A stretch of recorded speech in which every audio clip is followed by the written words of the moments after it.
minutes connect to. Why? Can we not use the cable? No.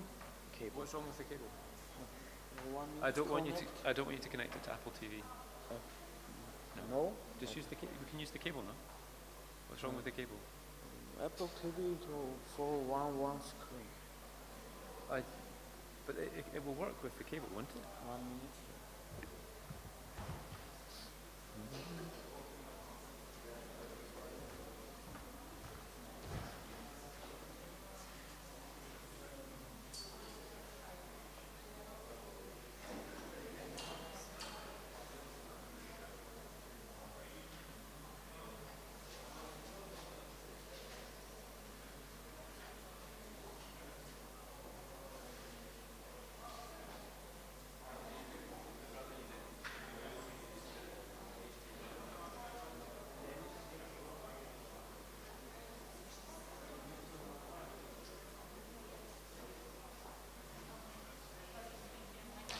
Okay. All right, okay. Yeah, okay.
Where we'll be talking about AI in healthcare.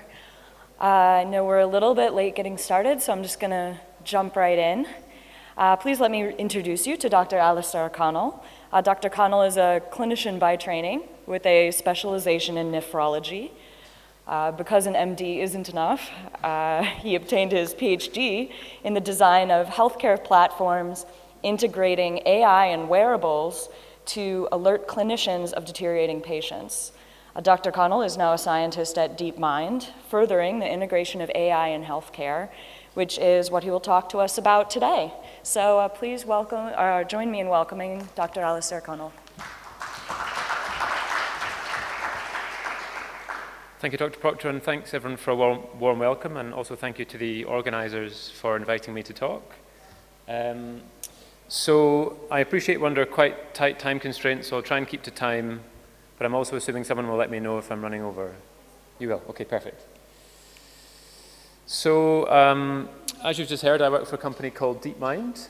I think we're missing some of the screen, but DeepMind was founded in 2010. It was acquired by Google in 2014. And when I joined the company a few years ago, we had 200 employees working out of our office in London, and we now have many more 100 employees working across offices in 5 countries.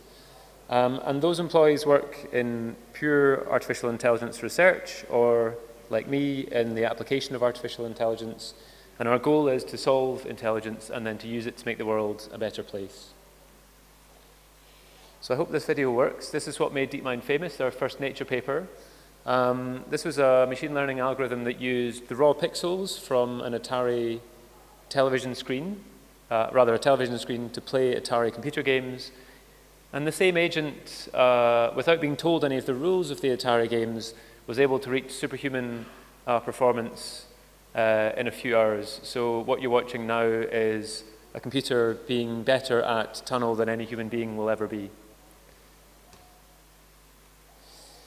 A few years later, they published this paper on an algorithm that learned to play the ancient Chinese game of Go. Go is itself a fairly simple game. It has very few rules, but from that simplicity emerges immense complexity. So in any single game of Go, there are more permutations on the board, more possible positions that the different game pieces can be in than there are atoms in the universe. And a deep neural network was trained to play Go, and again, within a few hours, reached superhuman abilities in the game and actually beat the world champion in front of a TV audience of several hundred million in Korea. But this is not just technical. Machine learning is now embedded in many parts of our lives. In fact, many DeepMind algorithms are used in lots of Google's products and services. So if anyone has an up-to-date Android phone with them today, your battery power and your screen brightness will be controlled by DeepMind algorithms. And I think that these sorts of approaches will open up whole worlds of opportunities. So things like autonomous driving cars. But what I'm here to talk today about is how these things might apply to healthcare. And I don't know how many clinicians there are in the room, but I think my feeling is that healthcare could not be a more complex area for these algorithms to be embedded. And I'll tell you a little bit about why I think that's the case. So one reason is that the health landscape is incredibly complex, and many health systems face the same sorts of challenges. So certainly in the UK, I'm pretty sure this will be the case worldwide. There just aren't enough doctors and nurses working in our hospitals. And the doctors that are working are facing fairly difficult working conditions, and as a result of that, staff burnout is on the rise. And the complexity of the care that we deliver to our patients is getting more and more complicated, and as a result, there's an intractable increase in the costs of the care that we're delivering. One major problem that many clinicians face day to day is that poor technology hampers any attempts that we make to improve care. So I think if the screen stops blinking, you'll see this doctor is using a pager. That's a pre-millennial technology. The NHS in the UK is one of the world's largest purchasers of fax machines, which is mad when you think about it. We're using MRI scanners in our hospitals, and yet we use fax machines to send identifiable patient data between different clinicians. What you can also see here is a paper list. So even in the best hospitals in the world that are very much more digitized, some clinicians will walk around with a piece of paper with a list of their patients on it and some jobs for them to do, which again, to my mind, is madness. And so what I'm getting at is that it's an immense challenge to try to realize the potential of digital products in the health landscape, and more importantly, AI. So I think there are probably three things that we need to work on to bridge that gap, the first of which is infrastructure. And just breaking it down a little, as well as the infrastructure, interoperability is key. So infrastructure is a major challenge. One of the problems with trying to embed AI in a health system is that the compute power that you'll need to surface artificial intelligence insights to clinicians isn't something that most hospitals hold on site. Interoperability is something that's a challenge without AI. So most digital systems in a hospital do not talk to each other. Blood test in hospital A will not be labeled necessarily the same as that same blood test in hospital B. And obviously, data security will also be crucial in success. So the net result of that is that I think, apologies this doesn't project very well, but I think that the use of the cloud could support both AI-enabled services, but also would deliver lots of extra value-add services to hospitals. So as well as compute power and things like networking, you would be able to deliver the Internet of Things. So lots of hospitals run services based on point-of-care testing. You would be able to use the application development environment in the cloud, but most importantly, you would be able to surface machine learning to clinicians. So secondly, and probably the most important bit of the talk, the artificial intelligence itself. AI is being used in a broad range of parts of the healthcare landscape. So everything from diagnostics and bench science, things like drug discovery, all the way through to preventive care. And I'll tell you a little bit about one of the projects that we have run at DeepMind. So this is a project that was published in Nature Medicine earlier this year. And it looked to see if we could use AI to better predict which patients will have retinal disease. And what you can see here is a 3D scan of the back of someone's eye. This is a scan type called OCT. And OCT scans are done on many patients at risk of sight loss diseases. And the problem with that is that as the technology for delivering these scans has got better, many, many more patients are having these scans done. And in particular, they're having them done in places like optometrists rather than in hospitals. And there simply aren't enough skilled reporters working in our ophthalmology hospitals that can report these scans. So eye hospitals and eye services in hospitals are incredibly busy. In the UK, at least, last year, there were 10 million attendances to hospital for eye problems.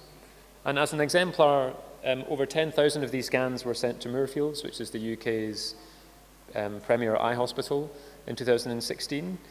10,000 scans were labelled as urgent, but only 800 of those scans, when reported by a human being, actually ended up being an urgent case that needed urgent treatment.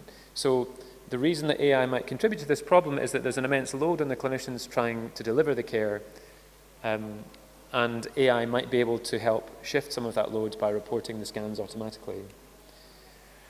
And what the paper that we published showed was that that was indeed the case. So I don't obviously have enough time to go into the nitty-gritty detail of the paper, but I would encourage you to go and read it.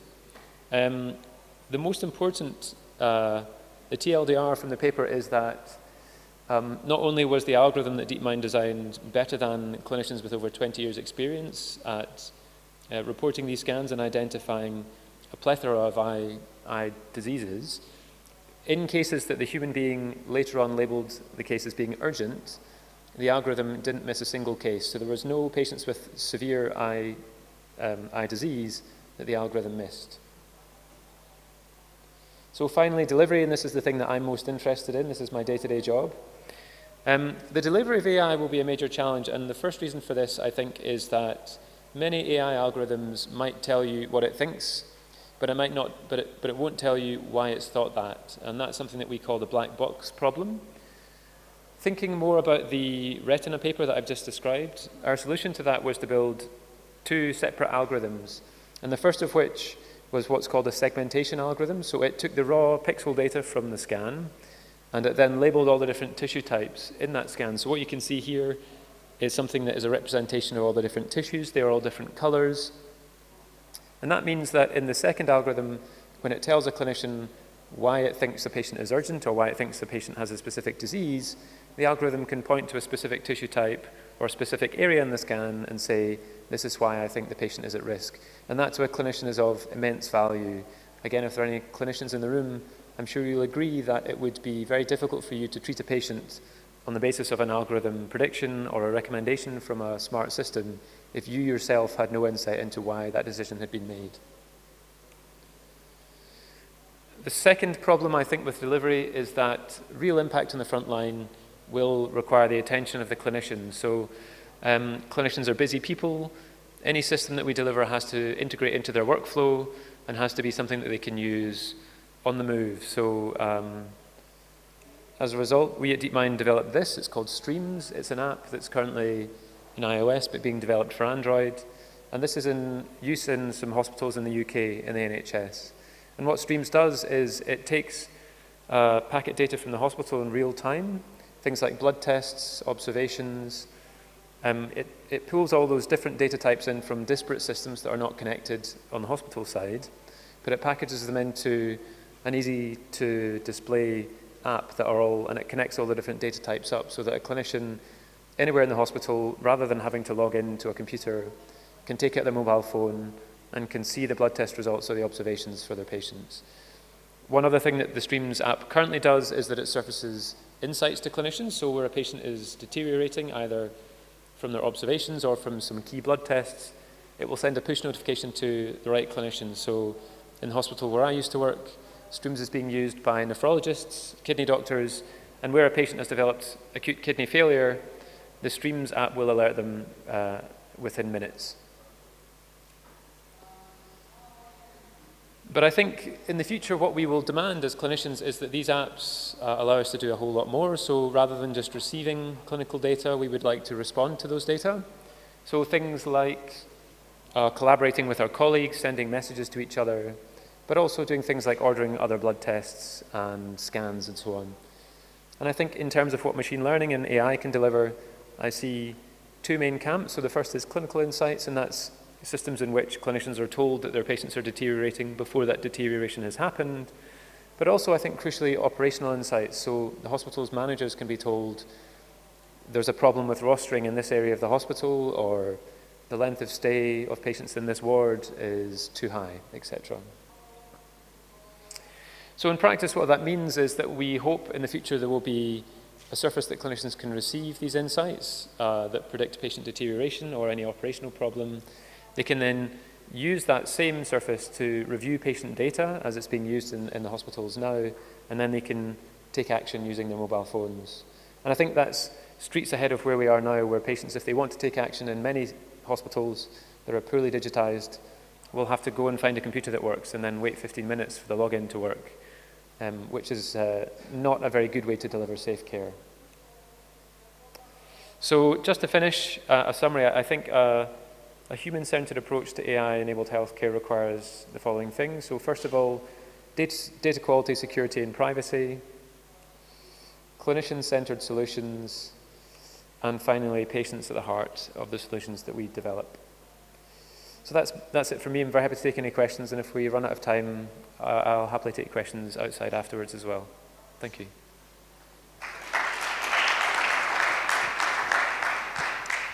So thank you, Dr. Connell, for that very inspiring talk. Do we have any questions from the audience?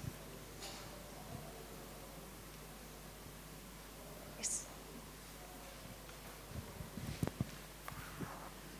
So the work you're showing is wonderful, and it's actually quite inspiring. How do you reconcile with the issue of this balkanization of healthcare, and in a sense, especially in the US, different physicians not wanting to talk with other physicians, protecting their patients from exposure to other data sets, Yes. something that is endemic, at least in the US. Yeah, no, so that's a problem in the UK too. In one of the, as part of the evaluation that I undertook for my PhD, one of the major cultural problems that we found in implementing a digital system like this was that clinicians are not used to other doctors appearing as a result of an alert firing on a phone. And that's for two reasons. First of all, they would say, well, why haven't I got that phone? And secondly, they're not used to the culture in which another doctor appears without being asked to appear. And so, yeah, it goes without saying that as well as developing the technology, there will need to be substantial cultural and behavioral shifts in the hospitals. Otherwise, the systems will never be used and they won't work. Yeah, so that was really, took up about half of my PhD, was thinking more about the net result of implementing these systems rather than the technical challenges of getting them in the hospital. But yeah, it's a very good point.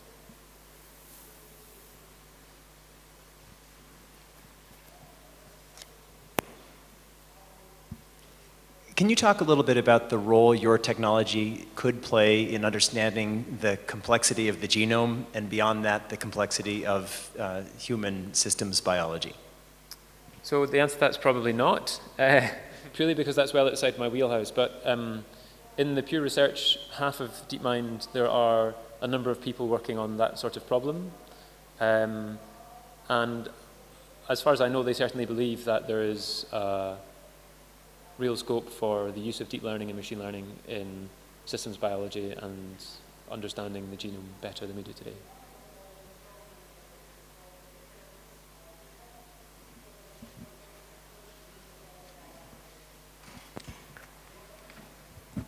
Sure, thanks. I'd like to ask, so basically a lot of things, as you told, work as a black box system. So how essential is to disentangle this black box rather than be satisfied if it simply works?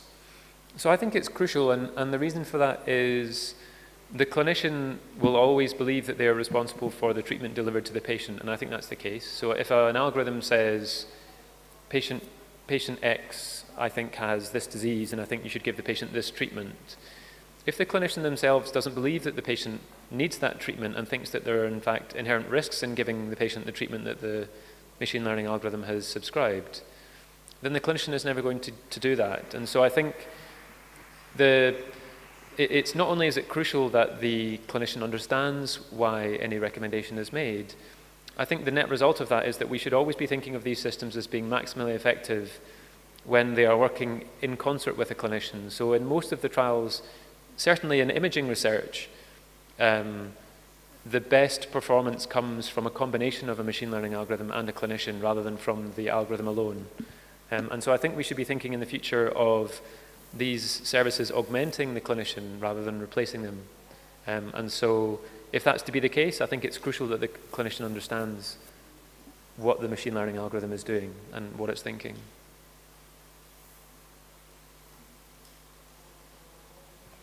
Any further questions for Dr. Connell? Yeah. I have to say personally, I really enjoyed your focus on both the clinicians and the patients in the usage of AI. I think that that's very critical. I'm just starting to appreciate this as I work more with patients. As far as kind of the rolling back of the black box, I know that there's several groups that are trying to work on this in the context of AI. Can you tell us, as somebody who enjoys using these types of tools, what are your thoughts as far as the interpretability of that AI-generated response and how often a clinician might actually disagree once he or she sees why that diagnosis was made? So yeah, there's probably a spectrum of behaviors that we'll see. And so in imaging, it would be easier for a clinician to look at the raw pixels that the machine learning algorithm is looking at and to disagree. So if the algorithm says, I think the patient has this diagnosis, a clinician can look at the scan and can easily determine whether or not that's the case. But in more complex areas, so if you were looking at an operational algorithm that determined what the occupancy of a ward would be in 5 days' time, the reason that we would want to use machine learning there is that no human being could ever parse all the data that would be required. And so in hospitals, I think there will be some areas where interpretability will be easy to achieve, and there will be other areas where it's very much harder. And the sorts of medicine that I'm interested in as an internal medicine physician means that any algorithms that are looking at EHR data to tell us about patients will lie somewhere, I think, in the middle where we might be able to understand what the machine is thinking. But certainly I think there will be some areas where it will be an almost intractable problem. But that doesn't mean we shouldn't try. Great. All right, well, please join me in thanking Dr. Connell once again, first off.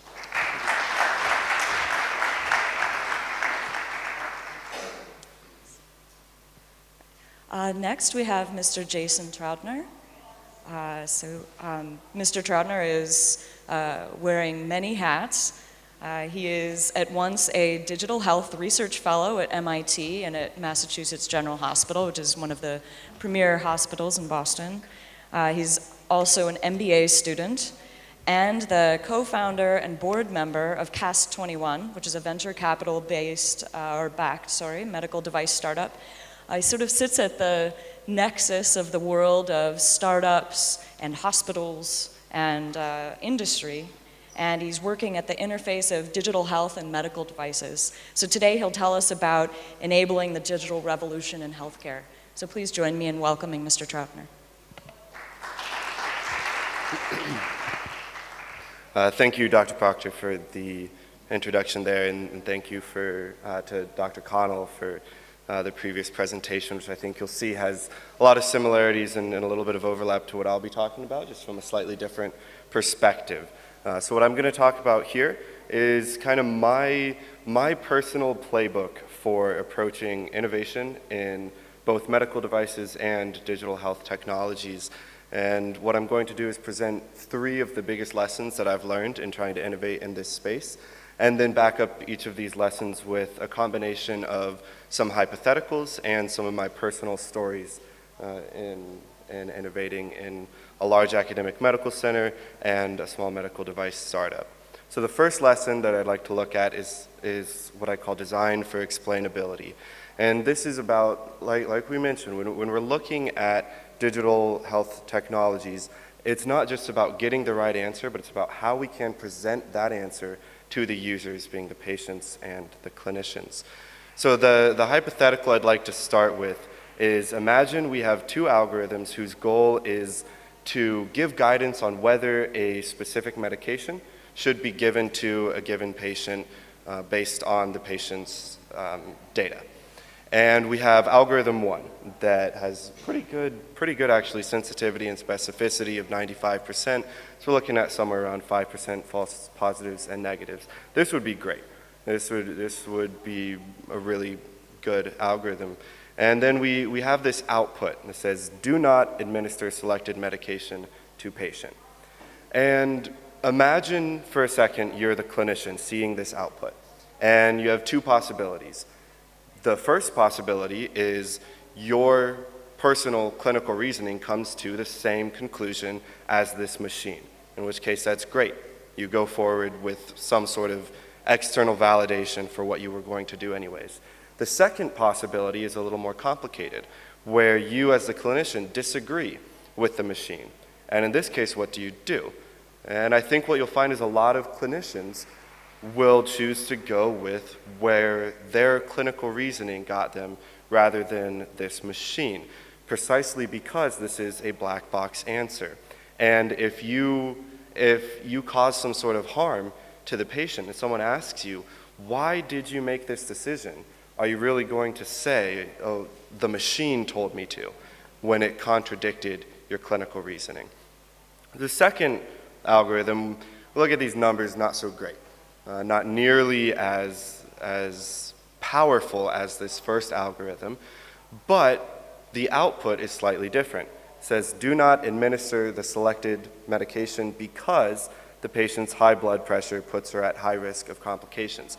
Now that's something, as a clinician, you can actually use, because maybe you see that and you say, you know what, I didn't think of that, but that makes sense now. Now I understand why I'm going with the output that the machine gave me. Or, on the other hand, you say, oh, I see what you're getting at there, little machine, but I happen to know because of this maybe rare condition that the patient has that I should actually go with what I thought originally, and maybe this rare condition was something that didn't make it into any of the training data, but as a clinician, I have that understanding of the biology to know why I'm making the decision I'm making, even if it contradicts what the machine is telling me to do. And I'm sure everyone in this room is thinking one step ahead of me and thinking, but wait, you don't always need this. Everyone who has some experience with some artificial intelligence, some machine learning, likely has found great uses for algorithms that just don't have this level of explainability. So the example I have on the screen is of an algorithm to measure wound healing using computer vision.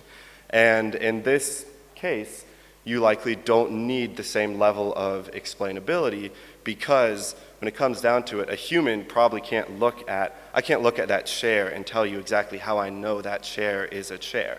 That's something that my brain is doing that I can't really reason through logically. And if I'm the clinician trying to compare my reasoning to what the machine is saying, I can visually look at what the machine is looking at and compare our thoughts there. And to separate the two, I suggest just asking a simple why test. So if the output of what you're providing to your users prompts an immediate response of why do I do that? Or why is this the case? Then maybe that's a case where you should really try to improve the explainability of your system. And an example I'll give is with some work that I've done at a large academic medical center through my research at MIT, where they brought me in because they just installed this great real-time locating system in every clinical area of the hospital. So we can see where any patient, staff, or piece of equipment, surgical equipment, is in real time using a combination of RFID and infrared. And so now we have this huge amount of data that we can combine with the patient records and with the OR case schedule, and really make smart decisions in real time. And what I wanted to do when I saw this is like, great, I'm going to run this through, throw every algorithm in the book at this data and come up with some better processes, and I can have this smart hospital telling people, okay, quarantine this patient, move this patient to OR 62, and make all these decisions, and very quickly was met with the pushback of, hold up, Jason, why? Why am I doing this? And so what I realized was, in this setting, we didn't need the most powerful algorithms. And a lot of the decisions that we wanted to make here could be made by simple logical reasoning.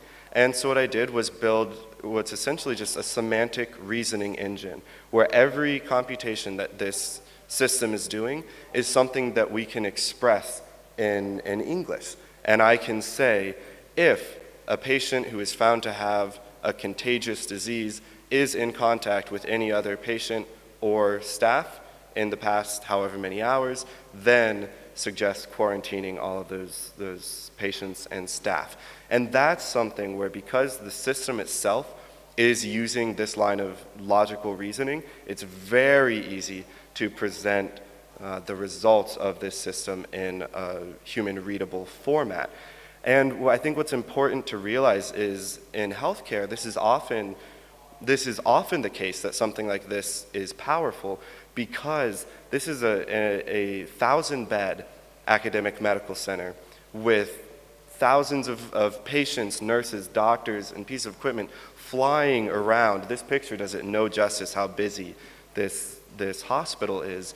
And a lot of times, things that a human could easily do just cannot be done, because you can't have thousands of humans watching every single process in this hospital. And so you don't always need the cutting edge of AI and machine learning here.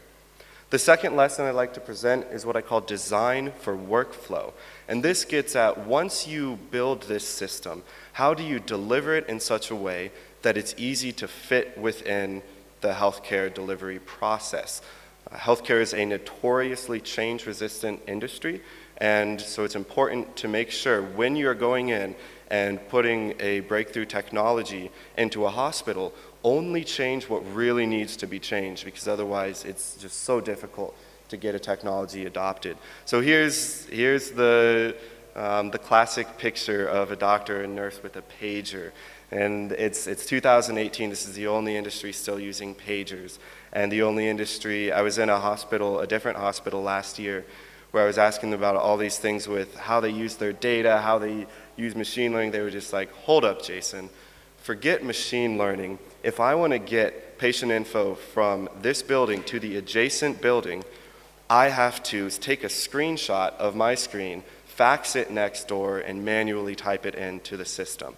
So it's important to think about how these workflows work. And if you're planning on delivering something in a hospital and you're planning on delivering a digital technology, make sure you know how they move information throughout that hospital.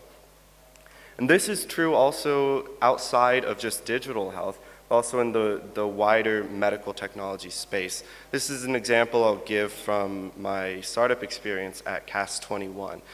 Here is, there are a couple of pictures of an innovative cast design. And this is a design that people have been trying to achieve for a few decades, where we know that casts for broken bones, they're itchy, they're smelly, and they're just a pain to take care of, and really just a breeding ground for bacteria. So for a while, innovators have been thinking, okay, how can we provide a polymer alternative that has hopefully some gaps to allow air and water to access the patient's skin. And recently, some new advances in material science and 3D printing have allowed a couple of companies to actually approach this ideal technology. And so you see two pictures of what, from a patient standpoint, once it's on the patient's arm, is essentially the same technology. And so I ask, what's the difference between these two technologies? And I should say I'm incredibly biased here as the inventor of the technology on top, But I'll present my take on what's different here. And the biggest difference is the workflows. So the technology on the bottom of the screen is a 3D printed technology where a patient goes into the doctor's office for a broken bone, gets a scan of their arm, gets a temporary cast for a few days, while those scans get sent to an external company to make this 3D printed cast in an FDA-regulated manufacturing environment. Then a few days later, this cast gets sent back to the doctor, patient goes back in, takes off the temporary cast, and puts on this nicer alternative. And the problem here is if you ask, what's the one thing doctors do not have an excess of? It's time. And anything that's going to take more time is very often a non-starter with doctors. So it's very important when you're designing a new technology, account for what your users can adapt to. And so when I was starting Cas21, I approached a large number of doctors and asked them about this type of technology. They said it seems cool, but it cannot take any more time. It has to be done in this office, and it can't require any new technology that I just don't have space for. So what we did at Cas21 was design what in the end is essentially the same final product with a new manufacturing method, or a new application method, I should say, that uses a combination of flexible polymers and liquid resins to solidify into what is that final product on the patient's arm. My third and final lesson, which is kind of hidden in those past two if you're really paying attention, is innovate at the front lines.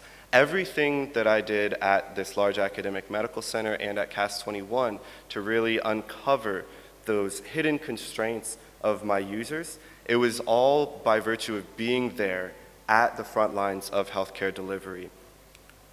And so this interaction between a patient and a physician that ended up being so crucial and why Cas21's product has this value proposition of ease of use and design for workflow. The only reason that I knew about this was because I was physically there, and I showed up to meet this doctor and saw this doctor running an hour late, and then meet with him for a couple minutes, then go watch him put a cast on a patient, wrap that up really quickly, run to the next patient and move around it, and see these real practical issues of being a clinician that maybe if you're just looking at the data and you're just looking at the technology, you don't see. And what I like to compare this to is, and it seems kind of odd, is being a manager in like an operations-heavy environment. And if any of you have ever, I don't know that any of you have ever run a factory or that any of you have run a large service organization, but if you have, you're probably familiar with this principle of lean management. And one of the key aspects of lean management is what you call the Gimble Walk. And Gemba essentially means where the thing happens. Whatever the thing is that you're looking to improve, go to where it happens. And so there are three principles that are typically taught when you're looking at this Gimble Walk, where you're walking around the area where the thing happens. In this case, the delivery of healthcare.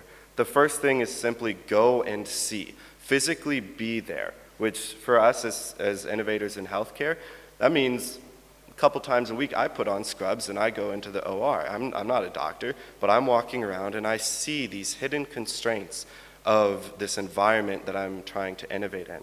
The second thing is ask why. It's the Socratic method. Ask why to everything. To everything that is the norm, ask why it is that way. And then you'll uncover where there truly is area for innovation and where there's a reason why things are the way they are. And maybe it's a cultural thing, maybe it's a practical thing, maybe it's a legal reason why some things cannot be changed. But you need to know that so that when you design your new innovation, you're meeting the constraints of the environment that you want your innovation to operate in. And then the final one, which is typically taught in regards to a manager trying to improve his or her employees, which I decided to keep in here as an innovator, is show respect. Even though you're not in a management position over the people that you're trying to innovate for, you really want to treat them as equals in this process of innovating. It isn't simply walking in and telling them, I have the better solution for you. It is, let's work together to improve this process that you're helping with, especially in healthcare. I'll tell you, I've never met a doctor or nurse who had bad intent for anything that they were doing, but the systems as a whole and the processes that we use truly can be improved with some new innovative technologies. And then after you've gone and observed, then you have the real opportunity to compare your observations to the actual data. And I'll close with a kind of contrived hypothetical example. But let's say that I have this all-seeing eye in the hospital. It looks at all the patient records and that tries to draw conclusions based on what it's seen in the past. And this all-seeing eye tells me, Jason, hey, I think this patient probably has a very low white blood cell count. I'm like, okay, that's weird. We haven't done any white blood cell tests. Why do you think that? And this all-seeing eye says, oh, it's 3 a.m. And at 3 a.m., white blood cell counts go way down. Okay, that sounds a little suspicious, and hopefully that's suspicious enough that I think to go and see what's actually happening. And I go to the lab where these tests are being done, and I go there at 3 a.m. and see what tests are coming in.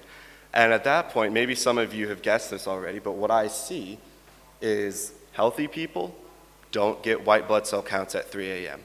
If that test is going to that lab, it's because a patient is in serious trouble and that doctor got a call and got woken up in the middle of the night. The doctor didn't just wake up from a dream and think, I'm going to go order this blood test right now.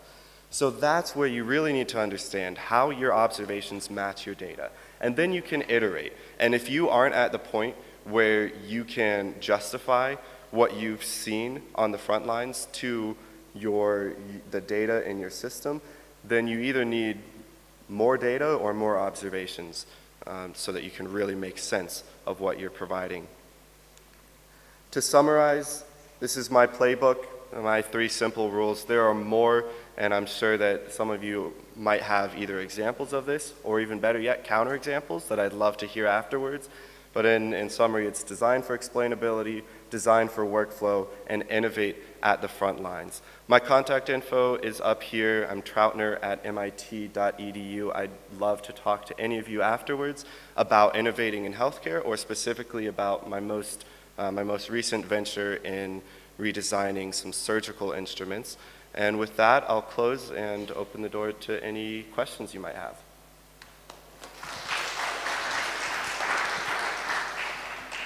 Thank you, Mr. Troutner, for that very important perspective on innovation in healthcare. Do we have any questions? Hey, Jason, great talk. Thank you. Thank you. Can you comment on legal liabilities where you have, like at the beginning of your presentation, when you had algorithms saying 75% don't inject the medication, and assume the doctor overrides it, injects something, and that has bad consequences for the patient, and the patient ends up taking the doctor to the court.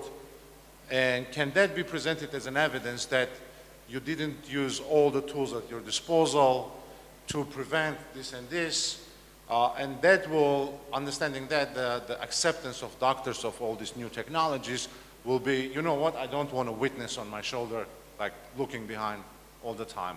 Is this a concern? So I don't want to speculate on the specifics of the legal issues that I'm personally not familiar with, but it's absolutely something that I think needs to go into the thought process of us as innovators, and we can't just push that off onto clinicians to say it's your decision whether to go with this decision or not, and it's your legal responsibility. I love the question, and I think it's an absolutely vital question to be asking, and I don't know the answer to it.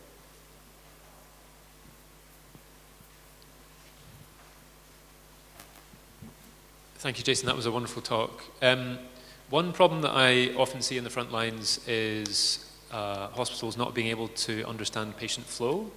So my question, which I'm sure many people will have asked you, is in the academic center where they had complete knowledge of where patients were and where clinicians were, etc., did they manage to lever that information to improve flow through the ER or anything else? Yeah, so this is still a work in progress, and what we're trying to do is improve the patient flow starting in the operating rooms. And what happens is, because there's no central source of a lot of the data in terms of how patients move, everyone is prone to blaming somebody else. And the doctors think, oh, I don't get my patient in time because pre-op is always behind, and pre-op thinks, oh, they're never ready in the operating rooms. And that's I think one of the more interesting, commonly overlooked uses of having so much data like this is, from a cultural perspective, really resolving what the real issues are. Because it's so easy for every person who's a part of this large, complex healthcare process to blame some other part of the organization. And like I've said, having observed all areas of multiple hospitals, I have not found someone who I think individually is to blame for making individually bad decisions in terms of patient flow or patient care, and I think this sort of data can shed a light on that. Absolutely. That's a great question.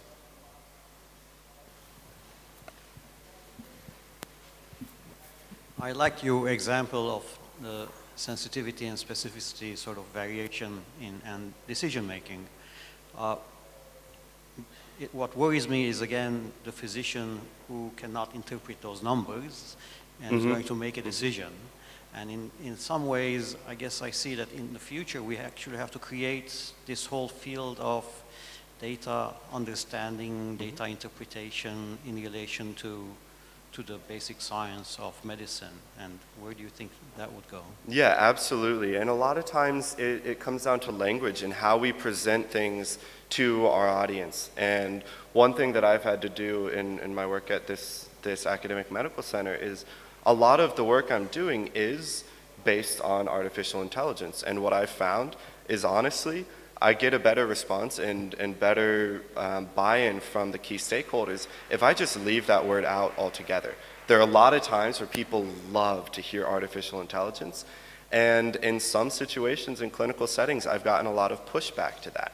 But if I say something like, if I just show them the output of it, they're like, okay, this is something that I can understand and something that I can reason with. And I'd say the same thing with how we communicate things regarding data sensitivity and specificity. A lot of times it comes down to saying something like, so what a larger number of clinicians might resonate with is just the words false positive, false negative. And I think that's a key thing for innovators to understand, is really get the language of their users and apply that same language to the technologies we deliver to them.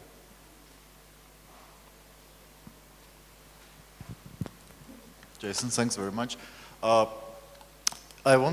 I'm wondering whether these all algorithms that can be used in a hospital setting should be also somehow get approval from regulatory agencies like FDA or its European counterpart, since it still somehow promotes or intervention or gives some advices which would then have an effect on patient.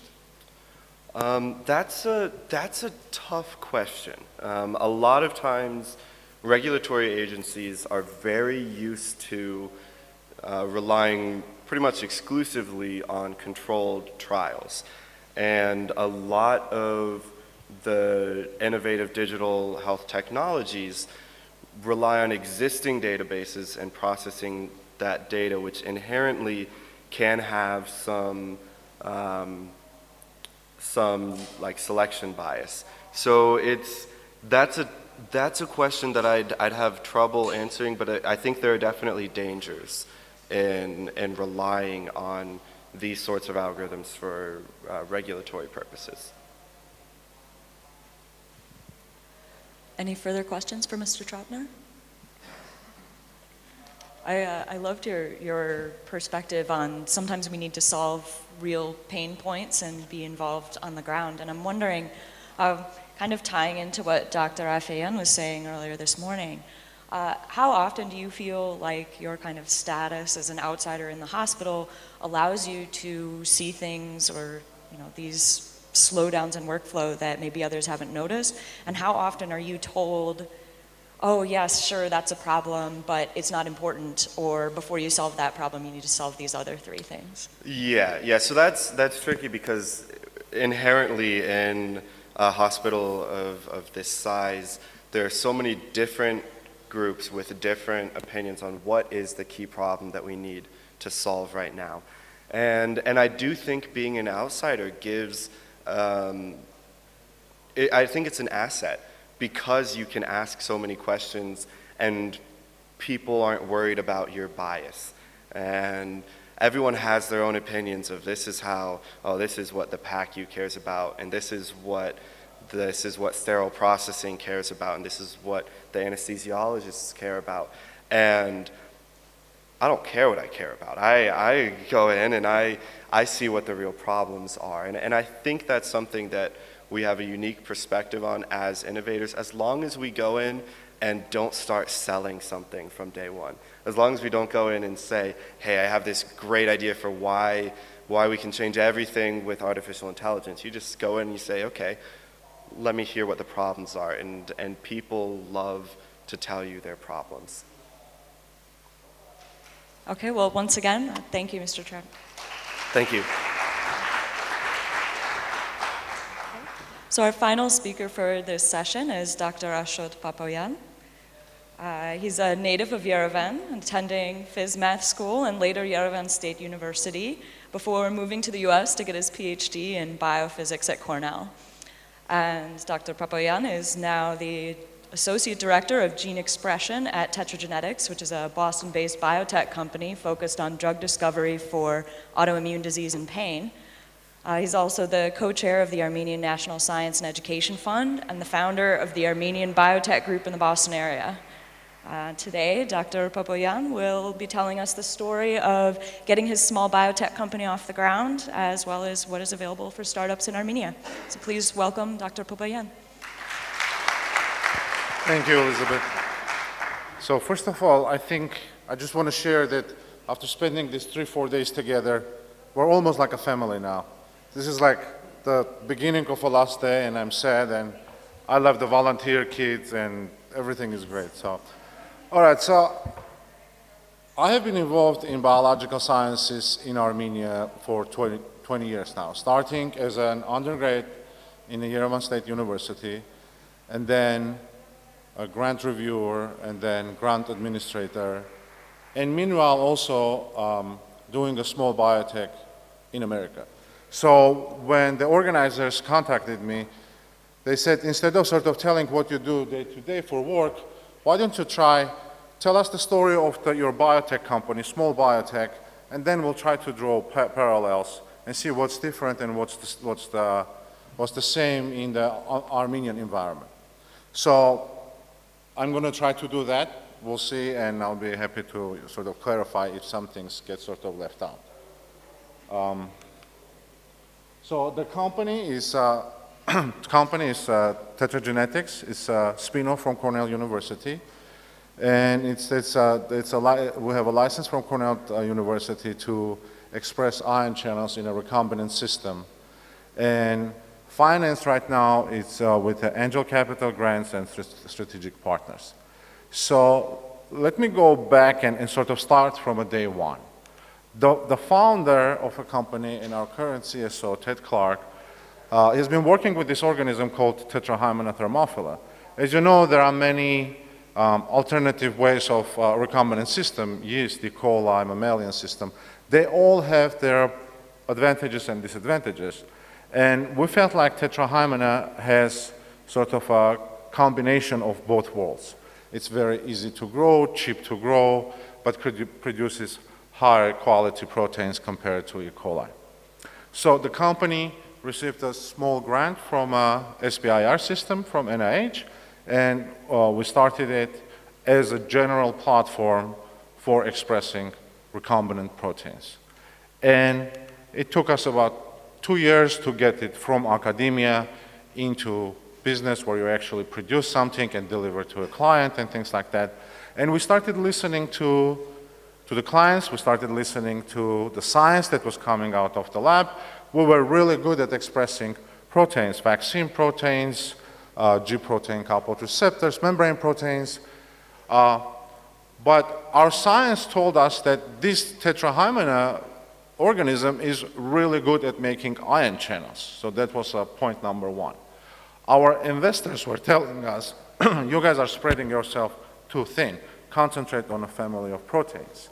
And also, sort of big picture, they were saying, as a value, platforms have less value than drug candidates. So these were the three messages we were receiving. And we decided to concentrate on ion channels. So instead of saying, we can produce any protein for anyone, we were saying, we are really good at making ion channels, and because ion channels are probably one of the most difficult proteins to recombinantly express and fold it correctly. They are involved in many, many diseases, and these particular voltage-gated ion channels are involved in, for example, NAVs are involved, the NAV 1.7, 1.8, and 1.9 are considered the holy grails of pain management. So if one can learn how to control NAVs, there is a good possibility that you can move away and design, for example, non-addictive painkillers and things like that. So I consider that evolution number one in our company history, that we went from a platform that can do anything, that now we're going to do only voltage-gated ion channels. And NAVs being, or voltage-gated ion channels, or any ion channels for that matter, one of the most difficult targets to recombinantly express. If you choose the most difficult target to do, you get criticized the most. As we were talking this morning, all the experts were coming and saying, there is no way you guys are expressing this much protein. Prove me that this is a good protein, this is good quality protein, before I sign a contract for next steps. I actually had to fly. They hired a third party to verify the results, and I had to fly to Germany and do an experiment in their labs to show that it's working. And to show that it's working, like probably the more standard way, we purify the protein, you put it in artificial membrane bilayers, and on one single molecule, so you see those openings and closings, and you activate it by inhibitors and activators, you biochemically show that this is actually the correct protein. So, but once we did that, once we overcame that hurdle of proving to the world that we are good at making these proteins, and we are probably the only ones that can make this quantity of it. I mean, mammalian cells will make it probably a little bit better, but you can't grow that much of it. And here came sort of the evolution number two for us. As I was saying, the investors, the VC level investors were saying, platforms are not as valuable. So this was the time about when Glycophi, Merck purchased Glycophi, and then the rumors started coming out that it's not actually that great of a system and things like that. So the value of a platform wasn't that good. So what our partners were doing with these proteins, so we basically were making antigens. We were purifying the proteins, and they were taking it and putting into animals. Animals would generate antibodies, and you find those antibodies that are actually producing, inhibiting antibodies. So we decided, okay, we'll do the same. Why enable someone else's technology? So we did a good homework, and we found good antibody technologies, and then did multiple animals, and and found. So we picked KV1.3 as an antibody, as a target. It's another voltage-gated ion channel that's involved in autoimmune diseases, and right from the first run we were successful. We got 10 functional antibodies that inhibit on electrophysiology, on human cells, inhibit the function of ion channel. This is a very big deal. It's involved. It has a potential of being part of the cure for diabetes and things like that. So once we did that, once we were successful and we mapped the road how to get to the antibodies, there is a whole list of other targets that we have that are definitely involved in diseases that currently this is what we are doing. And we published a couple of papers, we published the results, and with that you get good partners. Once your name is out there, we're probably recognized as one of the better companies that makes ion channels. With good partners comes funding. So this is where I want to sort of step back from telling about the company, and I'm happy to answer any questions about the details and the problems and things we had, and concentrate on funding. Life Science Nation released this slide about how sort of where you expect your general funding to come. At the R&D level, there is a lot of uncertainty where the money would come. Once you get to the later stages, phase 1, 2, 3, there is serious money is required and serious players will step up and will do the work. But at the R&D stage, starting from your personal money to angel network, that all is in the game, and there is no universal formula that, and Jason will know all this with this CAS21, right?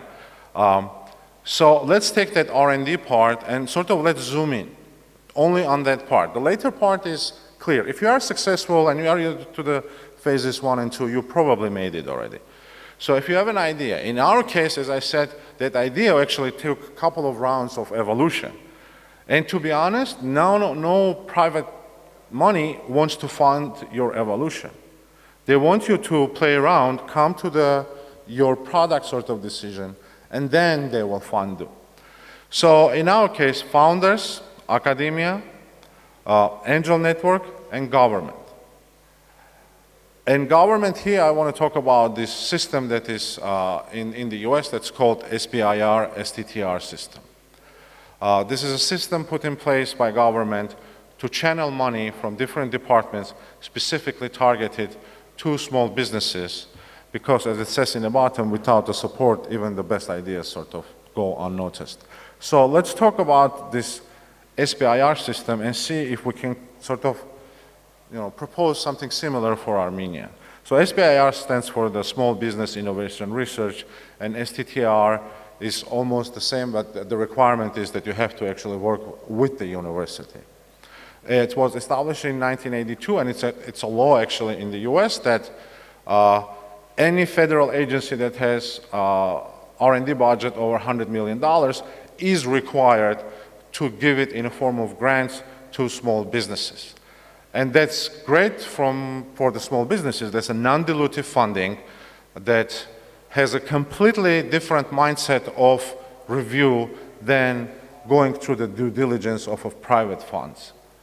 And just to give you a couple of numbers, they have about a reasonable 10-15% success rate in terms of funding, about 1,500 or so a year of these SBIR, STTR grants are being proposed or funded. And the way it works, so the largest, obviously, the agency, the richest agency in the US is the Department of Defense, NIH, DOE, NSF. So this system is actually a win-win-win for the government. The money they give out almost immediately goes back into the economy and sort of comes back to the government in a form of tax or anything. The questions they address are narrow specific questions or concerns that these agencies have. And as we learned throughout these last few talks, a little bit of government grant will immediately bring after that private funds. $1 of government grant will bring $3-4 of private funds. So I would say if I had my Christmas wish for Armenia, I would say that this new government does the Dukhov one step and creates something similar in Armenia, maybe not 3%, maybe 1%, maybe not all agencies, something like that, but this has been a lifeline for a lot of organizations in the US, small businesses. And once you grow into having a viable product, having your first IND and stuff, big players will come. So I realize so to do something like this in Armenia, you probably need two things. You need money, and you need good, fair review system. Well, money is always short, so I can't really help with the money. But with the review system, we have a good example in place, and there's more and more coming in the country. For example, I have been involved with the organization called ANSEF, Armenian National Science and Education Fund, which was founded by Dr. Yerevan from Cornell University, where we solicit funds, we do fundraising in the US, and then we solicit proposals from Armenian scientists, and it's modeled almost like an NIH or NSF system. They will send us the proposals, the managers of ANSEF, like for example, if I do biology, I'll take that in a sort of big picture and send it out to subject matter experts. They will review it, they will score it, they will send it back, we will make a final decision who gets it, and we channel the money to the professors through Fund for Armenian Relief.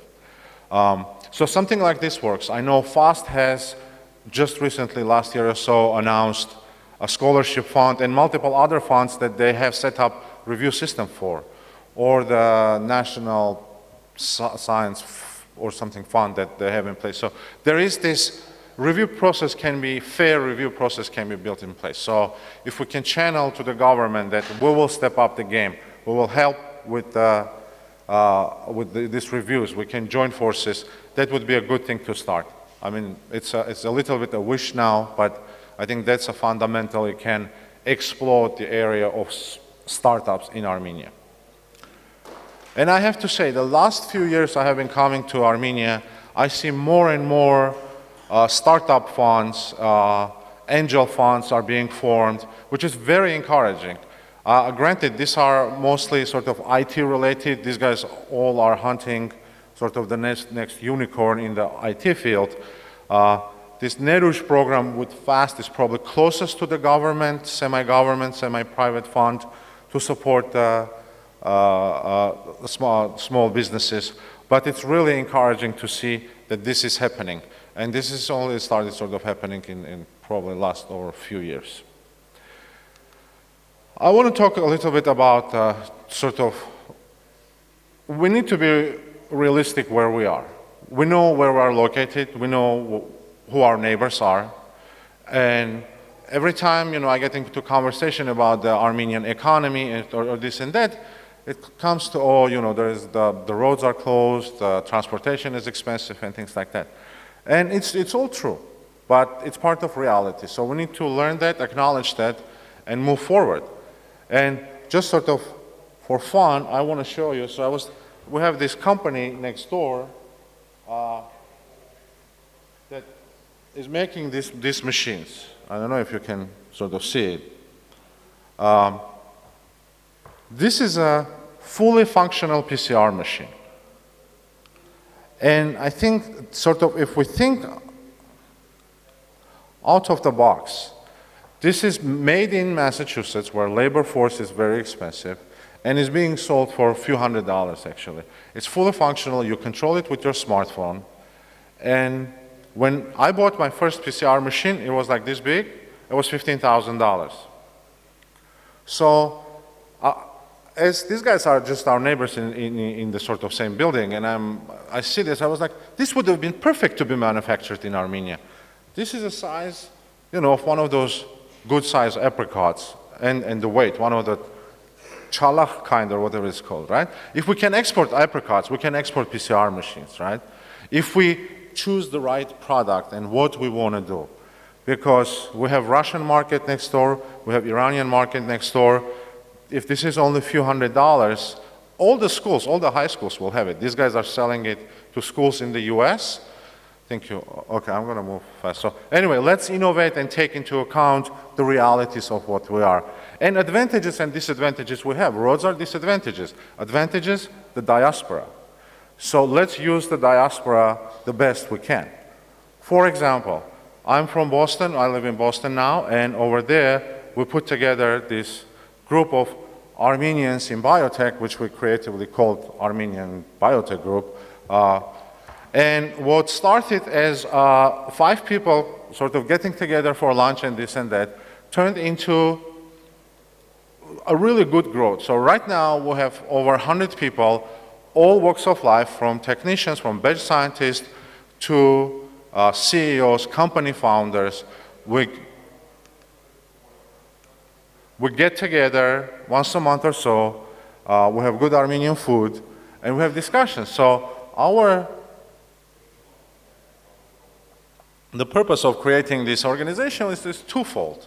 We wanted for something for us locally to support each other. I have seen people come, network, get jobs, internships, contracts. People open joint companies after they met at this organization and things like that. But the second important part is this gives them an opportunity to be involved in biotech in Armenia. One person sometimes can't find the channels how to go in and be represented and things like that. So, and we had brainstormings, like what we can do for Armenia that can have any meaningful impact and things like that, and we came up with all kinds of ideas, taking into account the realities of Armenia, the funding, the roads, and things like that. I mean, but one thing I have to say, it's very difficult for us to choose what's right for Armenia.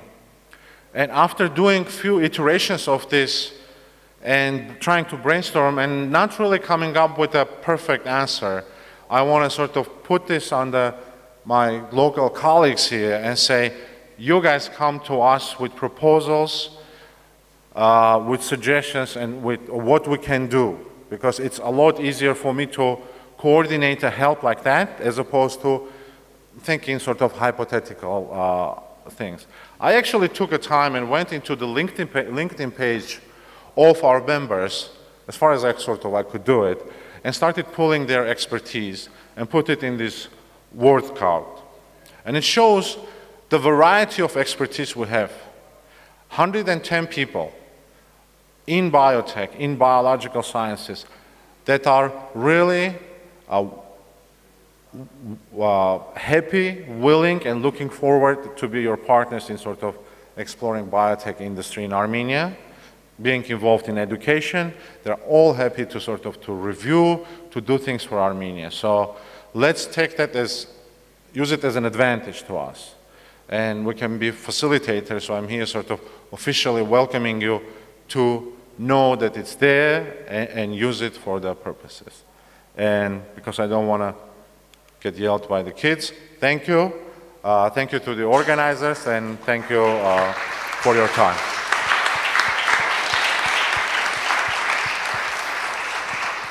So thank you, Dr. Papayan, for your insight into the world of biotech startups and resources available to Armenians. Do we have any questions for Dr. Papayan? Yes.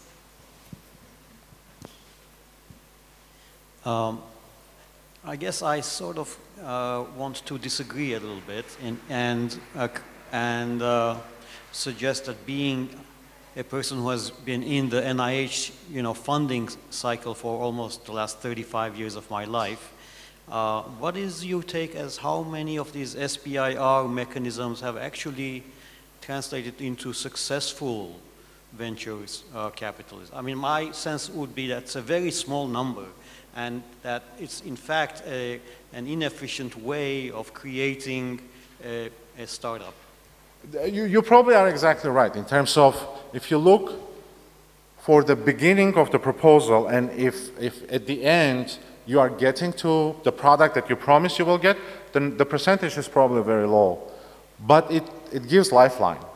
It gives lifeline to exactly to the point of this evolution that many companies are going through. And when you start a company, you think of something and you quickly run out of money. Especially over there, it's expensive. And the private funds are not there yet to start throwing money at you. So I think it's designed that way. It's by design. When first time I went to, I think, Department of Defense program director and started telling him my idea that I want to write this grant, he said, and I still remember, he said, do you think your idea will work? I was like, yeah, my idea will work. That's why I'm telling you. He's like, I don't want to talk to you. I want to talk to you I want to talk to someone who thinks that's crazy idea. I want to find crazy ideas. This is high risk ideas, high risk, high reward, and they accept that notion that they don't expect all the money to be sort of super highly free. And we get the grant, and halfway through, you know, I'll contact the program director and say, hey, I'm changing my story a little bit. And they said, fine, change your story, right? I think they understand, it's just throwing money at a problem and see if something will stick. I guess that's the optimistic viewpoint. In a sense, my sense has been that the SBIR system tends to be very conservative and wants to proof beforehand, you know, before even for you being reviewed, or the review process can be very conservative also. Anyway, different viewpoints. Additional questions? Thank you, Ashot. Very interesting talk. So I'm wondering how you are organizing your panels, or how you are discussing these proposals you are getting. And do you have the system like in SBIR, STTR, when you have phase 1, phase 2, phase 3? So are you following whatever you supported on first step, how it's growing and how it's developed? For the one we're doing for Armenia? Yeah. Or for the ANSEF or for the SBIR we are getting? SBIR parts. Yes, so you get an SBIR. We haven't gotten into phase 1 or 3s yet. Those are much larger grants and sort of multi-year projects. But the sizes are probably anywhere from $100,000 to $1 million. And you report back every 6 months or towards the end, and depending if you are going. So percentage-wise, we probably got, I would say 4 or 5 phase 1s and 2 or 3 phase 2s, in a total about $7–8 million altogether, and some extensions and extra money and things like that. And that has been a good lifeline for us, especially at the low points where some things don't work out, and you go to your investors and they say, you know, sorry. And if you can get creative, like right now, I'm a PI on a Department of Defense grant for asthma treatment. And you just need to find the really pain points for the government. You know, they have all these soldiers now coming back from Iraq and Afghanistan exposed to all the burning pits and these fine scent particles. There is a big asthma issue. So they put the proposals out, and we put one of our channels on the list as to be target to inhibit for asthma treatment. And if it works out, it's good. But I honestly think they expect not a lot of it is going to work out. Yeah. Because they are not very strict. Like, you can call them, they will change it. The attitude they have, they're not very strict, even after they give the money. And if you think that $100,000 per year is not enough, so NSF is giving only that. Over 3 years, $300,000, so you are very competitive with National Science Foundation. Other questions?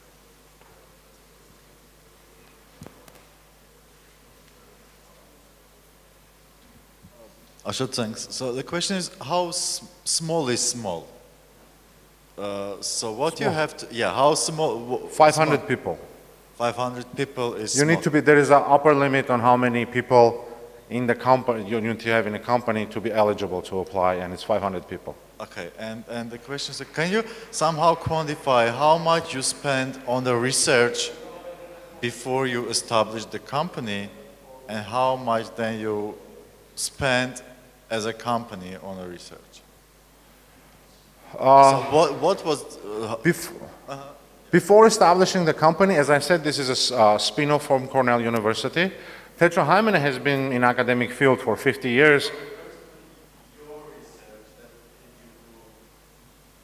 To establish the company. So it's probably, again, it was done by grants, you know, academic grants, probably in a tune of 3 to 5 million, to really get Tetra Genetics sort of be comfortable DNA manipulation, how it takes the DNA, the vectors, and things like that. Yeah, and I want to just say that as I perfectly understand the SBIR system is not perfect by any means, and we shouldn't just take it and duplicate it. We can think and change it to make it a little bit better for Armenia. I think it works fine for the US, and we are not messing with that. Let's do something better for Armenia. So coming to Armenia, I would like to discuss, between UNCEF and FAST, and I don't know how many other similar organizations that we have. I cannot keep track of them. There's so many, and every time I talk to somebody, there's another organization that I have not been informed about that I would like to contribute somehow. So maybe with the Tuchov, we should sort of get together and be one hand, sort of, create some initiative from the diaspora, in a sense, our responsibility of creating something more integrated that all of us can be part of and be more impactful. Absolutely. You would love to join forces and be more impactful in the particular area we choose, and would love to work with FAST and any other organizations, and that's how it should be. I mean, I know Armenians sort of, they each have their own, this is the church that I go and this is the church that I don't go, and it's very important to have both in one town. And some of us don't go to either. So. But would love to work, absolutely. Great. Well, we're running out of time. I think we need to be back in this room in 5 minutes. So at 45. So please thank Dr. Papayan again. Thank you. And thank you to all the speakers in this session.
Well, thank you. I guess the presentation is not up yet, but let me just say that it's a real pleasure to be talking about my work back home.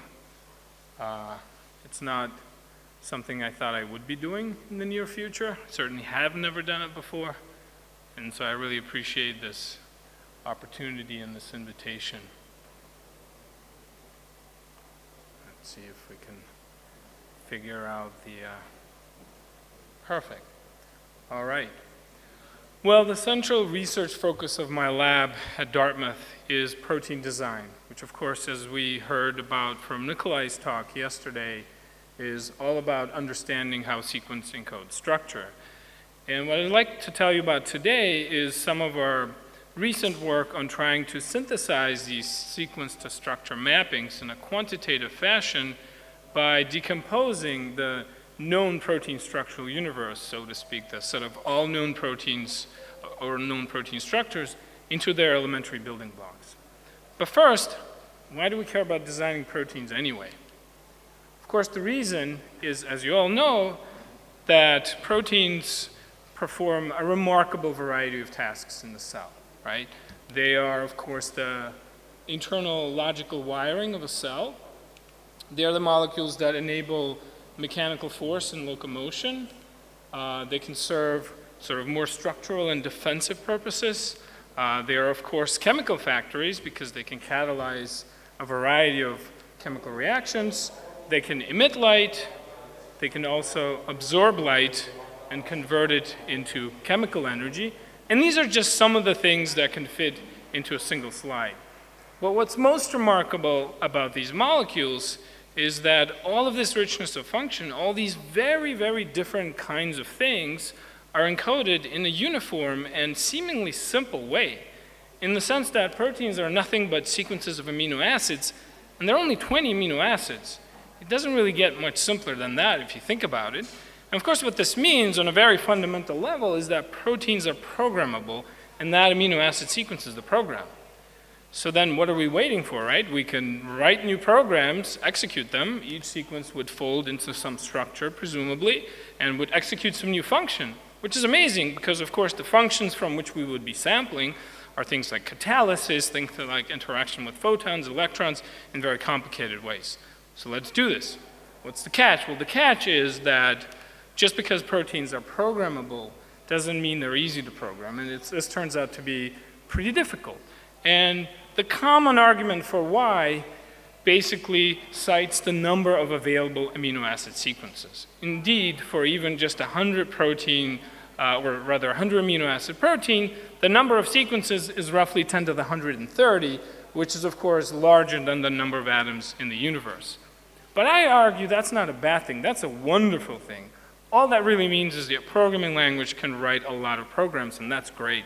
The bad thing is that from this vast, large number of sequences, the predominant majority do absolutely nothing, right? In fact, there's a classical experiment that was conducted in the Sostak lab, and unfortunately the reference is cut out, but this was in 2001, where they went about the exercise of actually generating random 80-mer amino acid polymers to show that only about 1 in 10 to the 11 of these have any detectable affinity for the relatively simple molecule ATP. So functional is rare, but at the same time, that's not terribly surprising because we know from polymer theory that proteins of random sequence wouldn't be expected to have any remarkable structural properties. They would just sort of flop around in the conformational landscape. So if we think back to this idea that we want to program proteins, we quickly realize that the programming language is actually the structure. So therefore, the primary goal of protein design, the fundamental problem, is to be able to design structure. That is to say, if I give you a particular structural template, a desired target structure, you need to find a sequence that would fold into it. Now this has been done many times, obviously. We heard about this yesterday from Nikolai's talk. We heard about it a little bit more in Donald's talk the day before that. But why is this problem hard? Because it is still a hard problem. Let's say you were given precisely that structure and you came up with precisely that sequence, which when you thread onto the backbone, looks absolutely fantastic.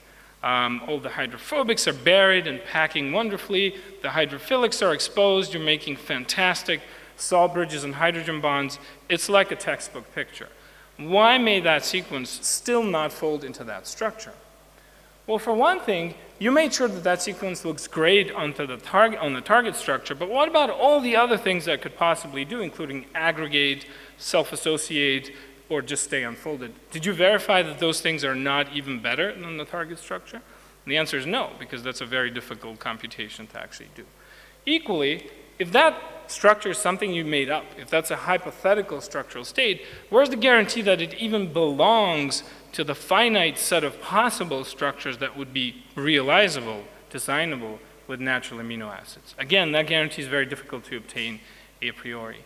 So the more we thought about it, the more we realized that to better be able to do the top part, that is the design, is synonymous with better able to understand the protein structural universe, the sort of all the possibilities that you can do with natural amino acids, where the boundaries are, and once you know that you're inside the allowed space, how to sequence individually encode structure. Of course, one tool we have today towards understanding the protein structural universe that we perhaps didn't have even a couple of decades ago is the very large and growing PDB. So the question is, the protein data bank, I mean, of course. The question is, well, why couldn't we just look at the PDB, which now has more than 140,000 structures in it, and just kind of get a sense of what the protein structural universe is and what the rules are and so on? Can't we do that? And the answer is, of course we can, and people have done this many different times in many different ways, but we wanted to do it in a way that would enable us to extract quantitative sequence structure relationships. Now, what does that mean in practice? So what I mean by that is, let's say you have this hypothetical structure, and let's say that green residue is a valine. I want to be able to understand why it should be a valine, or at least I want to be able to predict that it should be a valine. And one thing you can do is say, okay, well, it's part of a strand, and if you look into the PDB for all the strands, you'll find out that there's a certain preponderance for valines there. That's why it's a valine. And this has been done in many different ways. But of course, this is not the entire story, because you're missing the rest of the structural context.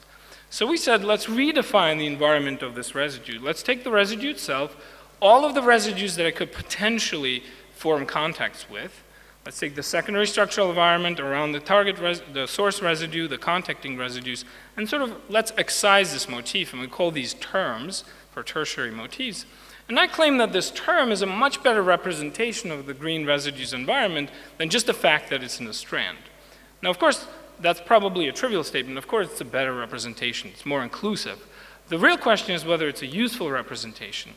And I claim that whether it's useful or not depends on whether this sort of a situation is a one-off, or whether if you look into the PDB, you would discover that there are, in fact, lots of different unrelated protein structures that share the same substructure motif.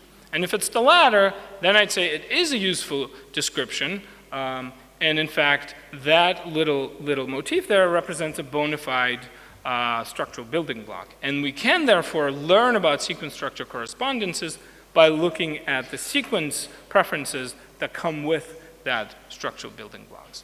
So really at this point, our problem became that of understanding to what extent the protein data bank, the sort of known structural universe, is in fact degenerate at the level of these terms. If we defined one of these for every residue, would they all be different?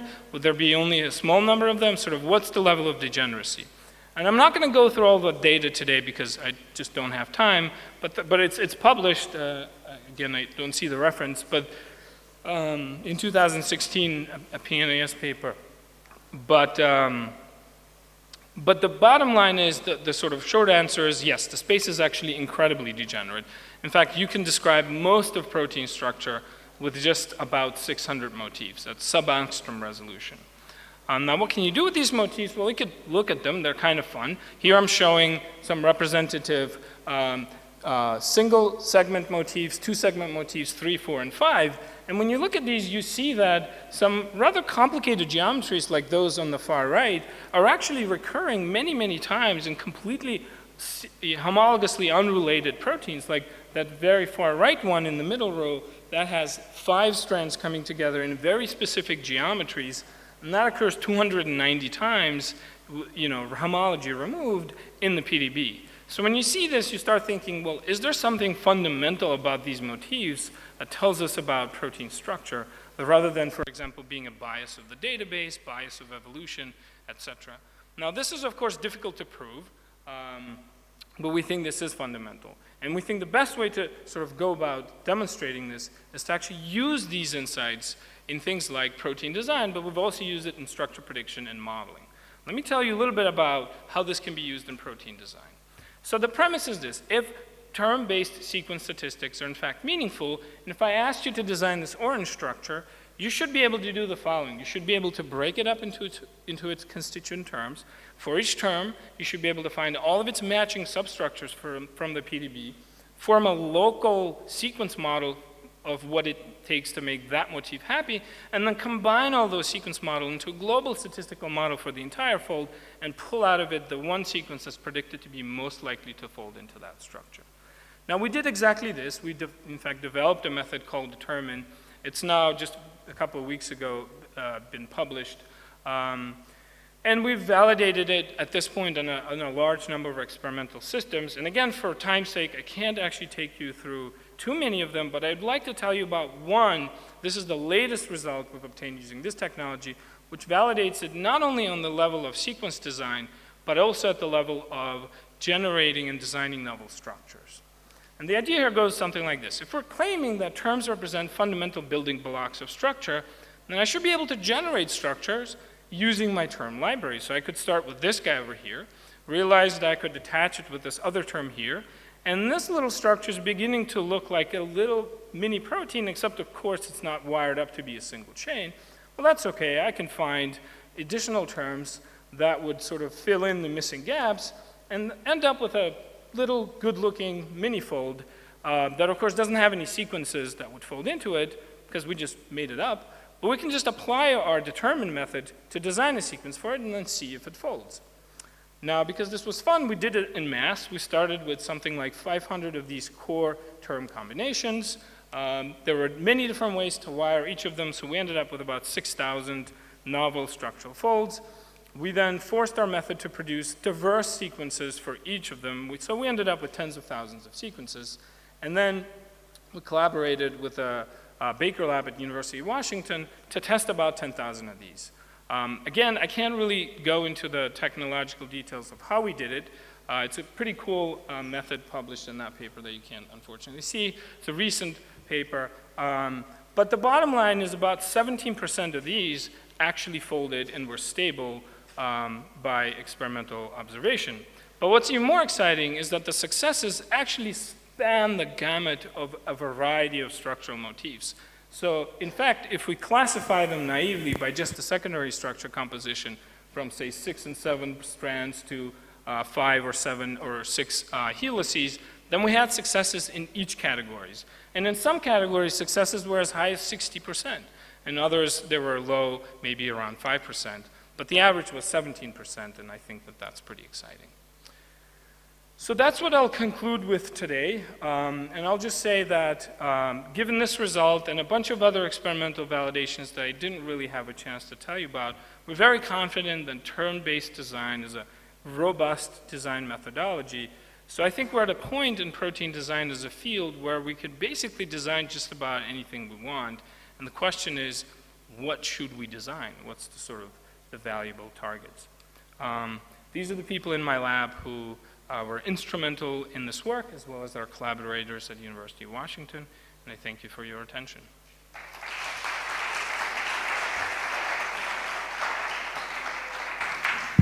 Thank you very much. It's actually very impressive because basically we are all proteins, so we can build us. I have just, without being an expert in this field, but I would like to ask you, so we basically have structural and functional proteins. Yes. So if it's structural, that's well, but if it's functional, so it will need to go into the compartment where, for instance, the cell. So building the protein which you think is the best, I don't know, structure or composition to make those proteins enter into the cell, for instance, and Yeah, so that's a good question. I'd say that actually all proteins, at least in nature, are functional. Even the ones we think of as structural, their function might be more related to their structure. But in fact, even those that sort of have to localize, that localization, it's not a function of their structure, it's a function of the structure of, say, the proteins they interact with in order to get them to the organelle. So I think it all does come down to being able to design structure, but sometimes how structure dictates function is not clear. And so to be able to design function, we of course not only need to be able to design structure, we also need to be able to describe how it relates to function. And in some cases that's easier than others. Right. Any question? Yeah, please. Beautiful work. Thank you. So 2 questions. First, how do you define terms? How do you break proteins into terms? Yeah. And second, you mentioned before in private conversation that you don't use a sequence sampling. Or you do. So I'm trying to understand. Right. And if you do, what's the guiding parameter? Yes, okay. So I think I can answer all of those basically in one go. So basically, the way we define terms, so it's in the paper that we just published, but just as a quick summary, when we define terms a little differently than when we decompose the universe. But when we design, the terms are defined for specific purposes. So for example, when we want to get out or like identify the pairwise. Oh no, I understand that. Yeah. How do you decompose the protein universe into terms? Oh, the universe. The universe was easy. So we used the set cover formalism, and we defined one term per residue using the same definition I just gave you, right? So every potentially contacting residue, all their secondary fragments, and then the original one. And then we said, what's the minimal subset that covers the universe? And that ended up being, that's in the PNS paper, that ended up being about 600 or 650 cover about half, and there's like a long tail actually if you want to cover everything. There's quite a bit of innovation going on in this space as well as constant reuse. And then as far as sequence sampling, so the design method works by actually creating a pseudo energy table at the level of sequence, and then in our case we just globally optimize over that space, but you can also do Monte Carlo. So it's probabilistic. It's a probability of finding that particular term. Well, we log convert it to energies, but yes, they're not even. I mean, obviously they're not true probabilities. They're kind of inferred probabilities. Yeah. Thank you very much, Georg. Let's welcome our next speaker, Dr. Ruben. More question. Yeah. Yeah, one more question. Georg, very interesting combinations of everything. Looks like you are doing some Lego parts when you have some pieces and you can combine them. Yeah. How about other way when you can reconfigure these systems with the desired function? That's one ability, like doing transformer. Yeah. But also very important, if you will be able to do, we will be able to do that by demand.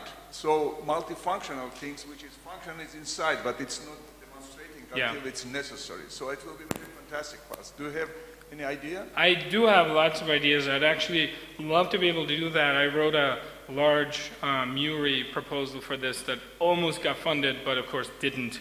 So I have lots of ideas I'm very, very willing to recycle. It's mostly a matter of funding at this point. But then this is doable, what I'm asking? It is doable. Okay. I think it is doable. Well, I mean, with what Nubar said, this morning. Okay, it's unreasonable, but it's doable. Good luck. Thank you. Thank you very much. Okay.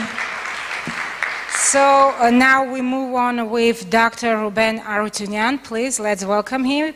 He is the head of Department of Genetics and Cytology of Yerevan State University, and he's going to talk about a tastier topic about the genomic characterization and identification of Armenian grape wine diversity. So please. Thank you, Lilian. Dear colleagues, I think that this is the most down-to-earth presentation of this forum, because I will speak about grapes, about Armenian grapes, and Armenia is origin of hundreds of autochthonous grape varieties, many of which have invaluable genetic potential practically. That is natural hybridization, mutations, selection over the not only years, thousands of years.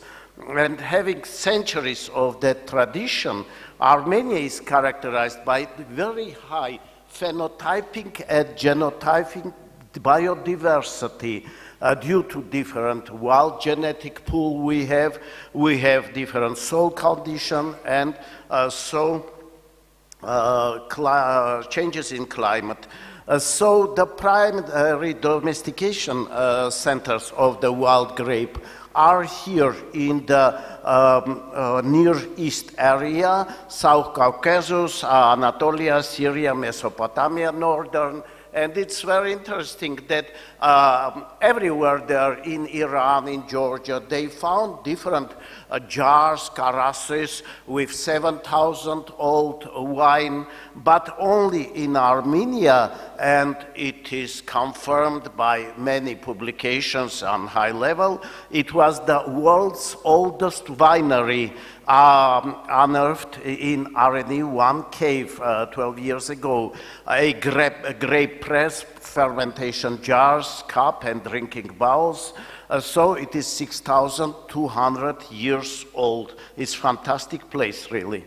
So huge grape genetic diversity exists, but now due to civilization, it brings to loss of wild species.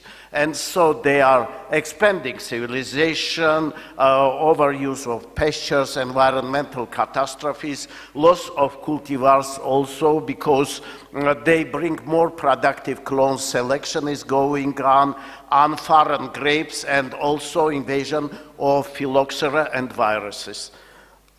So the current situation in Armenia, before 1990, we had in central collection of Armenia 850 grape varieties, half of which were Armenian autochthonous. In the early 90s, the central collection of Armenia was eliminated. And in 2012 even, there remained in all collections only 140 varieties. And so nowadays, its formed Armenian National Grape Vine Collection was established in 2016 by support of FAO and Ministry of Agriculture, and there are approximately 293 varieties, and foreign varieties 13, wild, semi-wild 19, and aboriginal, rare, neglected 261. So we will present the results of analysis of this collection. So strategies in tackling the challenges is recovery, characterization, conservation, and management. I will stop only on some of them. Now our research group is working on the multi-crop passport data, and in short time until January, with Arsen Arakelian also help, there will be formed Armenian Vitis database, Vitis.am, that will enter in the European domain. And so now we work on it, but the collection did not give yet the grapes much. It is only 2 years, so we have to wait for 1-2 years. Conservation methods in progress. Ex situ seed banks, they are organized where they are, it's shown, field gene banks, in vitro cultivation, DNA storage, and on-farm conservation and conservation of grape wild relatives. National cooperation, here is shown with whom we cooperate in Armenia. Projects funded by State Committee of Science, here we are. And so international cooperation began since 2010 with the following institutions: is Germany, Italy, Spain, Croatia. And we got all these international cooperative grants, and now our research is most intensively going with Institute for Grapevine Breeding in Gail-Weilerhof and with University of Milano. So we determined already 300 phenotypic profiles of grapes, 380 genetic profiles, and for downy mildew and powder mildew resistance genes analysis 300. So the results are twice higher than 2 years ago when I had shown them on World Congress on Wine and Wine in Mainz. So what are objects of the research? Aboriginal grapes, intraspecific hybrids, and wild grapes. And so genetic fingerprinting is going now on with the wild varieties also. And here are the fragment length determination. It was realized by 5 variations, 5 sorts, you can see them. Oh, excuse me, 5 sorts, you can see them. And so here they are. Excuse me, once more, I made a mistake. Excuse me, please, I hope it will return. You can see them here. So here are 5 sorts. By 2 genes, they are analyzed. And you see that when you see 1 peak, it is homozygotes, and 2 peaks, they are heterozygotes. And so on the basis of relied molecular analysis, we got a very interesting, astonishing result. From 293 varieties in the collection, 123 accessions were revealed to be duplicates. So only 170 were original. So without genetic molecular analysis, it is impossible, excuse me, but first they made the collection and then we made the analysis. And so here we looked for genetic diversity of Armenian grape accessions, and it was shown that there is very high 14, I don't see, you cannot see it, but it is more than 14 alleles for every gene, and quite high heterozygosity. Usually in European variants, there are 7, 8 alleles per gene, so we have very high genetic diversity. The following, a cluster analysis was made, and there was shown the genetic similarity. First cluster, there are muscats. The second cluster are hybrids. And the third cluster are indigenous and local varieties. And the fourth cluster are parents with foreign origin. So here we got this nice cluster analysis. And there, then, with GKI, we looked for resistance to biotrophic pathogens. That is very important. And here we looked for phenotype, genotype relationship. So they were infected by downy mildew, 1 sort, Karin variety. And there are 4 genes that give resistance to that mildew instead of mildew, like white spunk. You can see here only necrosis. So the immune system is really activated. The following, the wild grape genetic pool. Now it is going the research of 3,000 acquisitions we have practically of wild grapes. And so with Karlsruhe Institute, it is going, accessions, excuse me, with, there is going the analysis of these 3,000 accessions. And then we look for abiotic and biotic stress in stilbene synthase, that is secondary metabolites, and resveratrol synthase. And there is shown quite high level compared to European variants. Will be continued this research, and the last part of presentation is the grape virology program, absolutely new, that is going with Bari University, and so it is never before in Armenia they looked for viruses in the grapes, although quite dozen% of yield were gone by viruses. At least 70 viruses exist, and virus-like agents are reported worldwide. these are few variants of viruses, and they give very large economic impact, 10–20% of all the yield. Here are on the right are normal flowers, on the left are aborted flowers, and also altered expression of anthocyanin, biosynthesis, sugar metabolism, and so leaf roll disease, infected, healthy, and so you can see here also the grapes healthy and infected.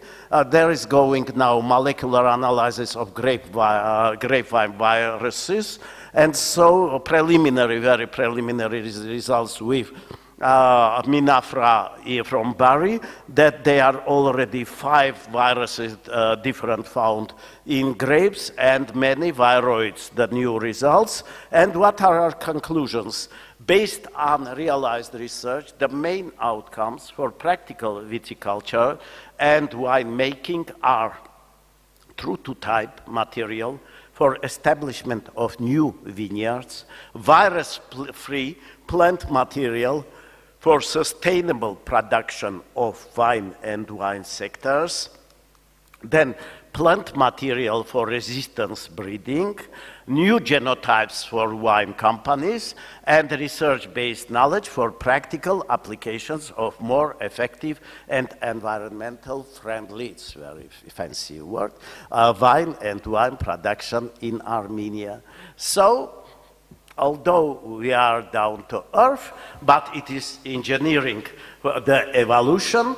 The presented multidisciplinary study of Armenian grape germplasm has not only theoretical importance by revealing the natural and artificial evolution, but also has great innovative and practical impact for further technologies of viticulture and winemaking. Here are my dear collaborators, one of them, Christina, is here. She made a large part of the work, maybe largest. And so here, just I want to thank you. That's all. Thank you very much, Dr. Arutunian. So, yeah, now we will start. This is great to talk about wines now, to finish, you know, all this. As cardiologists, we recommend 2 glasses of wine for men and 1 glass of wine for women every day. So, and especially in Spain, can you imagine? So basically, I would like to ask you, if we compare Armenian wines, let's say, with good European wines like French, Spanish, Italian, are there big differences in the genotype of those?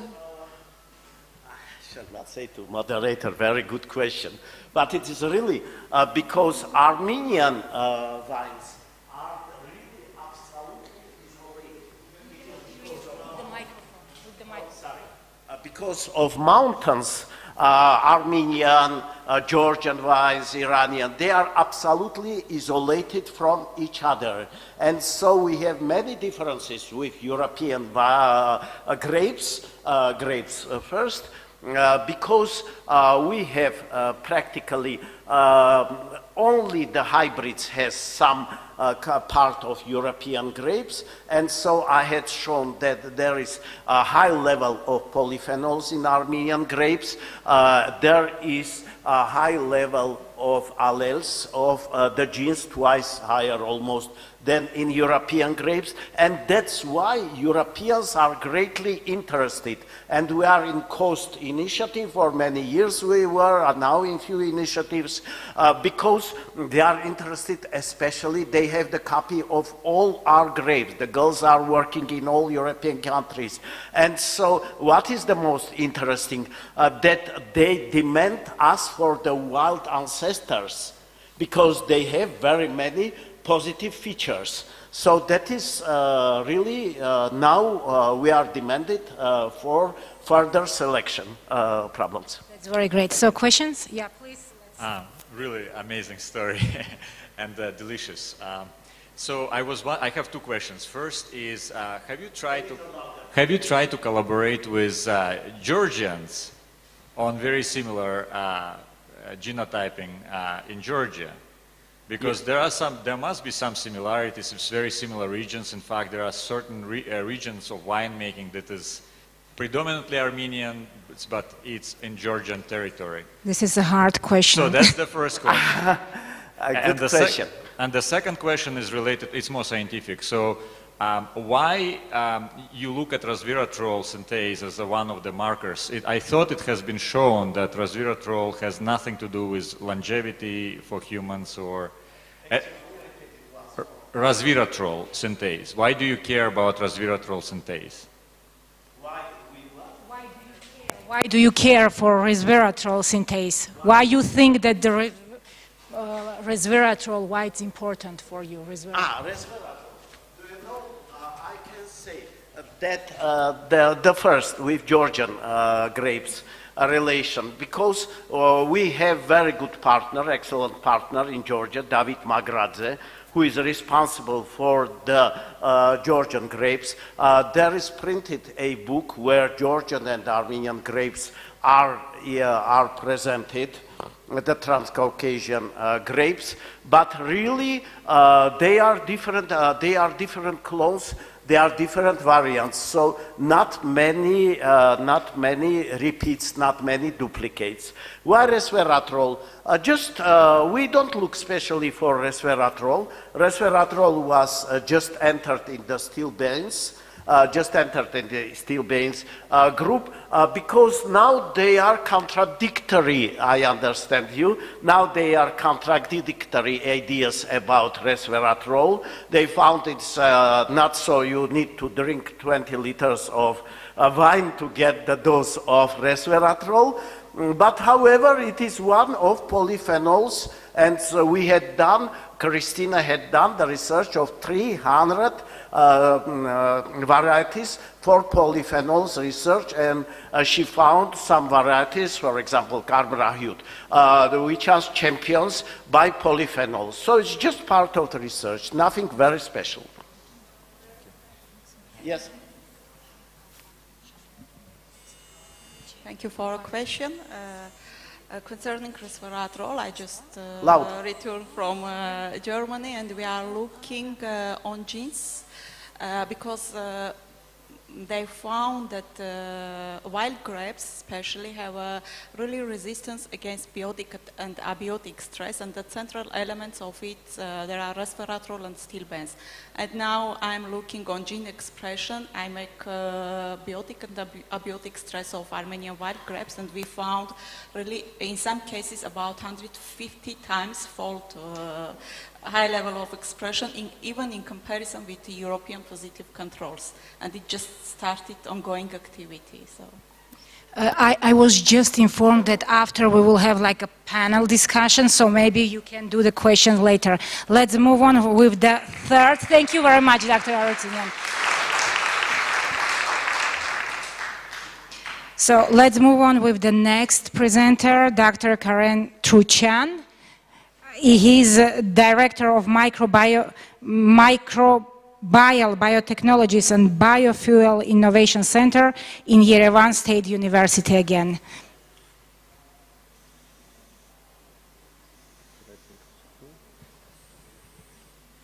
Okay, thank you for the kind introduction. So while we are just making the presentation here, so I will speak today about mixed carbon fermentation and its applications. Why we are interested in mixed carbon fermentation? Because as you know, there are a lot of problems today globally. One of them is the waste, and the other problem is how to use this waste and to produce something, biomass, bioenergy, or whatever. Okay. So,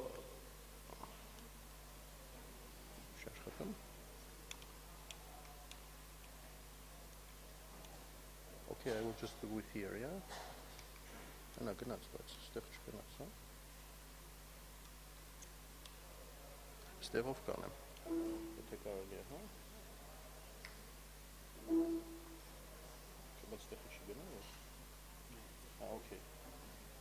Okay.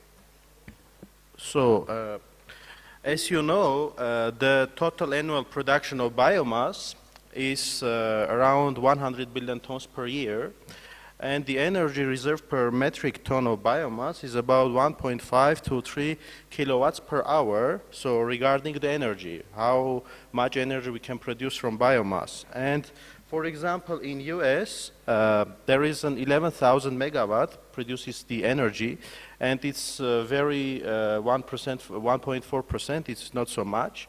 So, but approximately in 2030 or 40, they are starting to produce already renewable energy, and it will reach till 30%. So, of course, second generation biofuels are not produced yet, and before our Italian colleague was speaking about lignin, so we have to think about how to use lignin and to try to produce something from lignin. So just as you will find in the nature a lot of mixtures of different carbon sources, and I just want to say where you can find this. For example, in biodiesel production, there is a lot of mixtures of waste, let's say glycerol. So if each 10 kilogram of biodiesel is produced, 1 kilogram is glycerol, and it's a waste. So we can try to use it, and why I'm showing this picture or cartoon to see how much biodiesel is produced, and of course how much waste is generated. So also about the grape production, it was 2011 data, but in any case, we are trying to use the waste of the grape, and we just collected this year also the grape of the wastes, so what is left over, and to see if we can produce or do something with it, because there are a lot of, in Armenia we are not producing, I mean we are not generating all the stuff regarding the glucose or sugar there, so we can use it. And also this is very interesting picture regarding the composition of municipal solid waste in EU. So if you see, there is again mixture of different carbon sources. So problem is really obvious, and we need to deal with this, and we can solve many problems regarding energy, ecology, and other stuff. So why we are interested in hydrogen? I want to say about the problems nowadays regarding biohydrogen. So as you know, nowadays we are trying to find alternative and renewable energy sources, and one of them must be hydrogen in future, and in future I'm not telling like after 50 or 60 years, I'm telling about 5 to 10 years maximum. And we need to produce cheap hydrogen, because nowadays it's produced from different sources, like water, electrolysis, but it's very expensive. And of course you cannot use water to produce 100 million tons or 200 million tons of hydrogen. So that's why biological means of producing hydrogen is very competitive and is of interest for different organizations, Department of Energy and the European Union, etc. So you will see that there are a lot of hydrogen filling stations here in European Union, and they are now building a European hydrogen highway from north to south, from north to south and from west to east. So the transportation will go towards these highways, and we need hydrogen filling stations and of course hydrogen.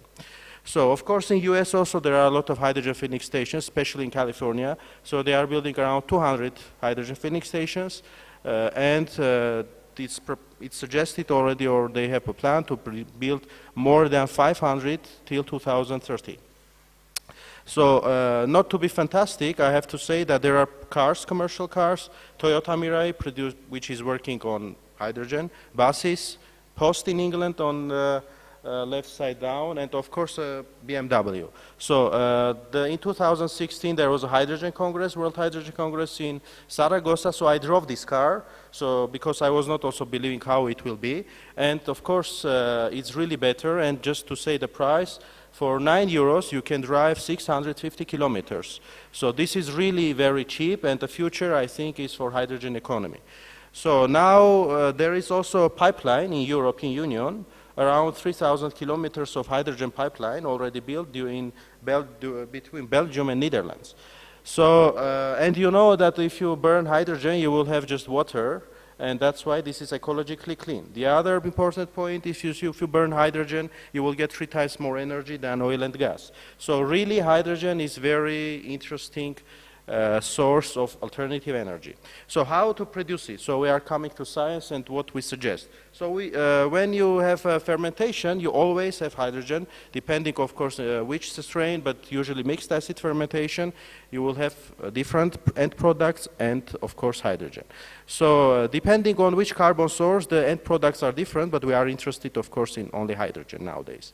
And how it's produced? It's produced via special enzymes named hydrogenases. So in E. coli, we have 4 hydrogenase enzymes, 1 and 2, and 3 and 4. So depending on the conditions, they are working in hydrogen uptake or hydrogen producing mode. So our first findings was from 2009 when glycerol was first established to ferment, because 80 years the glycerol was known to not to be fermented under anaerobic conditions. So after we showed that at least at pH 7.5 it can be fermented, and it has some impact on general medicine and of course also in production of different chemicals from glycerol, because it's very cheap. So this is a point what we shown like around already 9 years ago. And I just want to say that we tried also to make some concentration dependent experiments, if it's concentration dependent or not, because it's very important. And we saw that if glucose, this is concentration dependent, the hydrogen production. But if we use glycerol, it's not a concentration dependent, and this is important to understand how we can implement bigger volume hydrogen production or large scale. So that's why we started to use different mixtures, glycerol and formate, because in different mixtures of waste you can of course find organic acids, alcohols and sugars. That's why we try to see glycerol and formate, what's going on here, what hydrogenases are responsible for it, and if we can implement it in future for bigger productions. So we saw here, especially from formate, which hydrogen enzyme is responsible, so we can just regulate the hydrogen production and enhance it, of course. And we tried also to prolong it, because from technological point of view, from business point of view, you need the longer, the better. So we tried, of course, glycerol and acetate mixture, because in different ways, acetate is a lot. And we need to see how to use this. And we first initially showed that 96 hours we produce hydrogen from glycerol and acetate mixture. And it's enhanced compared to only glycerol. Sorry. It's not just the next slide, it's okay.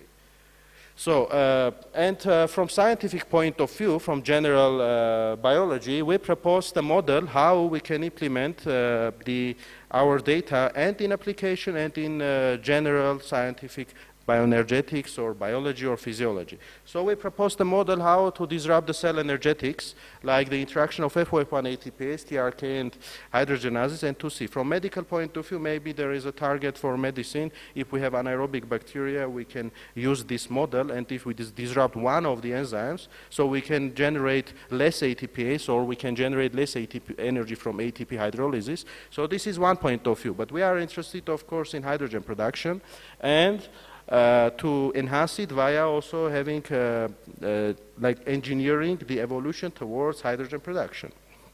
So you will see we proposed the hydrogen cycle besides proton cycle, and I want to come also with the real waste, because one thing is in the flask to use just pure carbon sources, the other thing is to use real waste. So what was done here, we have a brewery waste from Armenia and Kilika factory, and we tried to make biomass production and of course bioenergy and biohydrogen. So you see that there is a lot of BCG production, so it's a waste of brewery and in the world, and it's a lot. So we need to see how to use it, because for example, Miller Company, United States, they are spending $12 billion only to get rid of this waste. So if it's better to use and make a technology which you will gain it, so it's just very good also example how to put the money on technological improvements. So this is just, I want to speak about the general conclusions with E. coli, because we tried also another bacteria. So we have of course a lot of data, but I want just to make the conclusions with main aspects of our really recent 1-2 years research. So mixture of different carbon sources, especially acids with glycerol and sugars, it enhances the hydrogen production and biomass. And of course, we found a new independent lactose transport. So this is really very interesting. How is dealing with, because this will have application in medicine also. And of course, we optimize the parameters, and we see the enhancement of hydrogen production and of course biomass. And we found the interrelationship of FOF1 height or FOF1 height and TRKA, which is important from bioenergetic point of view and from general bioenergetics. So of course we tried also to implement other bacteria, because you will find the Clostridiums and other stuff in mixtures of different carbon sources. That's why it's very important to know also how we deal with this. So it was done also in Germany, this work, and we measured different enzymes activities, what is the yield. And important thing is that we found the bacteria which is eating glycerol with very high efficiency. So for example, 3.5 grams per hour, this is a lot for glycerol, and it doesn't matter the concentration. So the higher the concentration or the less, it's doing the same thing. This is also good for us. And we found a higher butanol production. So this is also good, because it might be also another source of energy. And okay, so we also use a hyperthermophile which is going in 85 degrees, and we want to understand what will be the fermentation or respiration conditions. And we found that, for example, if we have a respiratory condition, so we were using elemental sulfur, and of course doing a formate, from formate to produce hydrogen, we saw that we have here end respiration and fermentation. So this is also new. Why? Because before it was shown that sulfur inhibits the hydrogenases, so you cannot produce hydrogen because it's respiration. It's going towards hydrogen sulfide production. So, but this work was done in Netherlands, and we found that the dogma that if you have respiratory conditions, the fermentation will not take place. It's not like this. So again, this is a point of discussion, how we can implement this in our everyday life. And we just suggested a proposal, so of both, for if there is sulfur and formate, there is, so there is simultaneously fermentation and respiration takes place. So this is really very interesting, and we are trying now to solve how we can use it in different aspects. So I also proposed an outstanding questions for future, because we need to understand how to, as it was called, the engineering the evolution, how we can use this, and to have some outstanding questions for future. So one is for general science or bioenergetics or biology. So are the main principles during respiration applicable for fermentation? So is it possible to apply the classical bioenergetics knowledge for regulating cell energetics and enhancing biomass and bioenergy production? Because we are thinking directly, if we can increase concentration or we can increase something, we will have a direct increase of biomass. But it's not like this. The cell behavior, we need to understand first the energetics, and then. That's why we have a lot of problems from going from lab scale to large scale, because they're lacking just the general knowledge of bioenergetics. So then second and third one is very applicable questions, technological. And has the hydrogen potential to become an alternative and renewable fuel, or it is just a fermentation end product? And will future societies be based on hydrogen economy? So for first question, we will be lucky if we could ask Peter Mitchell, but who got a Nobel Prize for chemiosmotic theory. But we are lucky that we could ask the second and third question to the president of the International Hydrogen Energy Association, who wrote a book, Hydrogen Romantics, and he was starting from 1974, this hydrogen problem. But nowadays, when there was a last hydrogen ministerial meeting in Japan, I was doing a Skype meeting also with them. So already Japan and many developed countries, they are, let's say, building societies towards using hydrogen. So in Sweden, for example, there is already till 2040 carbon-free economy. So they want also to implement different alternative energy sources like wind, solar, but it doesn't fulfill all the requirements because the population is growing. The energy demand will grow 3 times by 2050. So bio will be also one of the points. So I just also want to, who was not in our newly established center, just you can like us on our Facebook page and just see what is our progress and what are we doing in Armenia. And we can do in Armenia something. So you came here from different countries. And of course, hope that we also have a startup. I just want to tell that biofuel YSU. And it's very important to have from science to technology, because when you are doing only science, I always say it's like a hobby. When you need to go to production. So then it will be good for society. So with this, I would like to acknowledge our collaborators where I work with, and I am here working with different professors from US, Germany, Netherlands, and where I work with. This is the pictures, and thank you for your attention. Thank you very much, Karen. I think the topic of this innovative energy solution are of extraordinary importance, not only here, and I am happy to hear that here you are working on this. Maybe we will let the question later for the panel, because we need to move with the next speaker. And our next speaker is Dr. Nelly Babayan, Head of Research Group of Cell Technologies, Institute of Molecular Biology here in Yerevan.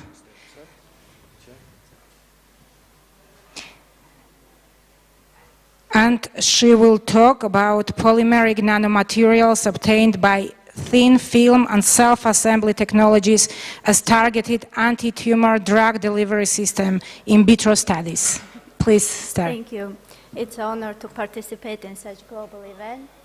And I'd like to present our studies on anti-cancer activity on polymeric nanomaterials obtained by two different methods, thin film technology and self-assembly technology. Yes, it seems to be annoying to hear these two words today, anti-cancer activity and targeted drug delivery, but no matter what you want to do in science in this era, the aim of your project is should somehow be related to cancer, and it's good if accompanied with nanotechnology. The funding of nanotechnology is impressive, and reaching billions of dollars in oncology and drug development systems are the main therapeutic areas covered with nanomedical products. But there are still a lot of problems in this area before translating these nano products into clinical practice, and one of the most big problem is high cost. Here are just two examples of known anti-cancer drugs and their nano alternatives, and as you can see, the average cost per dose is 2 orders higher in case of nanomedicine. And when compared the side effects, all side effects are still exist in case of, for example, doxil treatment, except cardiac toxicity, and there are no official data regarding increased survival rate.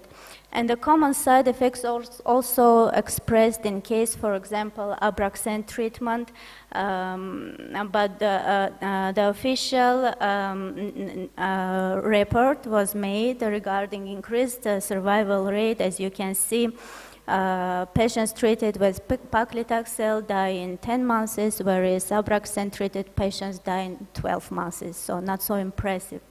So today it's very important to justify the cost-to-benefit ratio of any new nanomedical products. Here is the standard drug development process consisting of basic research, preclinical, clinical trials, and commercialization. And we are somewhere here in a green area of basic research. So in our studies, we used polymeric nanoparticles. Why polymeric? Because they are inexpensive. Which is the most important issue in Armenia. It's easy to synthesize, and they are biodegradable, biocompatible. It's very important to avoid systemic toxicity inside the body. They are non-immunogenic, non-toxic, and water-soluble, which is also a very important task in drug development process. And these two technologies were used in our studies just to increase the quality of nanoparticles, and which is also very important to decrease the cost of nanoparticles. The first technique is thin film technology. It's based on the preparation of nano-size thin films consisting of known anti-cancer drug doxorubicin polymers. We used 4 different polymers to select the appropriate one and covered all this system with zinc oxide to promote the selectivity against cancer cells. It was made using magnetron sputtering system. So what is sputtering is a process in which atoms ejected from the surface of the material when this material is stuck by sufficient energetic particles. In our case, the target surface was zinc, which was bombarded with argon atoms, and like in billiard game, one ball hits another. Here, argon atoms hit zinc atoms and eject them from the surface. So then the zinc atoms in the form of zinc oxide cover the substrate above, which is free DOCs or polymers loaded with DOCs as you wish. There are a lot of advantages of these technologies. In film technology, you can prepare the nanoparticles with desirable adhesion, stoichiometry, and other difficult words. In our case, we obtained thin films of 20 to 240 nanometers of thickness.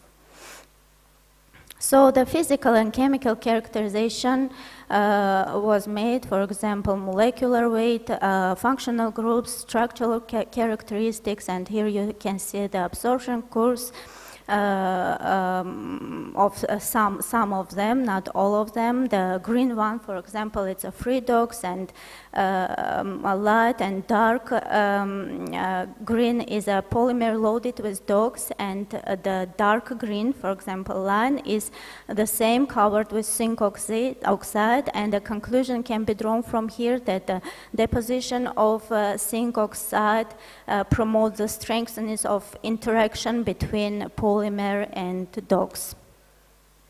The biological endpoints were following. We just tried to screen these 4 polymers covered with zinc oxide, uncovered with zinc oxide, to select the most active compound with high index of selectivity, which means that it should kill cancer cells and not kill normal cells.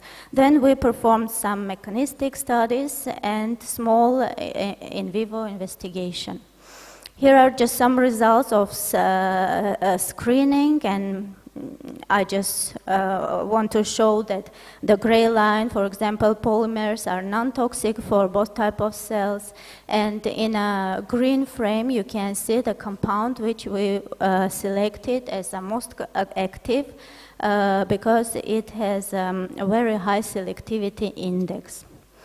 Next, we decided to analyze how this compound kills the cancer cell, because it should be resocytostatic, not cytotoxic activity.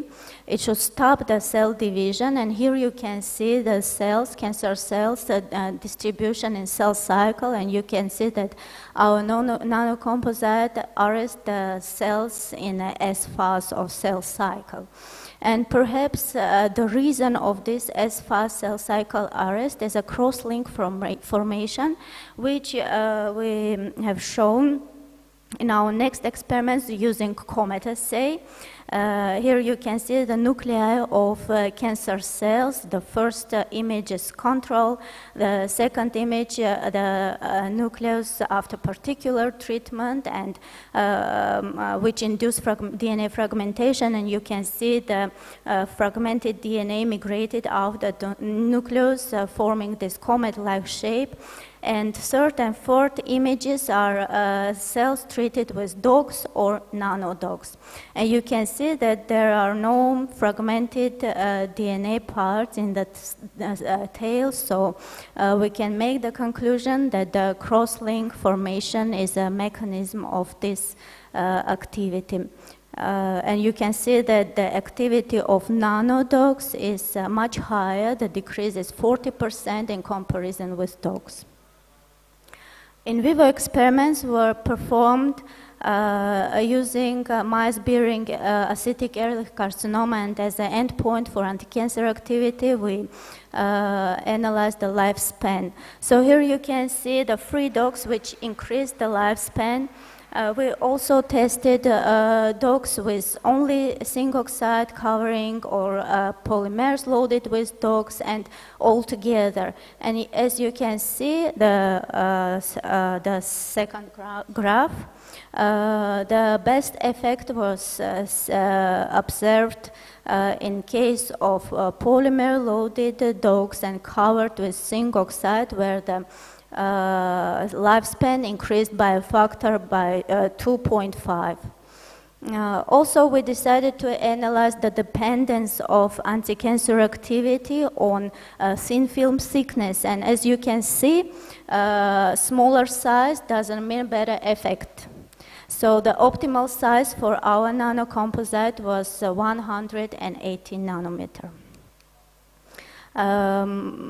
However, it's not the end, and the future direction, of course, the lifespan is not the most important endpoint, and side effects also are very important. The next approach I'd like to speak about today is self-assembly technology, which is based only just mixing of polymer and phosphate ions together in an appropriate molar ratio, and nanoparticles will form by themselves. And also you can modulate the size of your nanoparticle just by changing this molar ratio.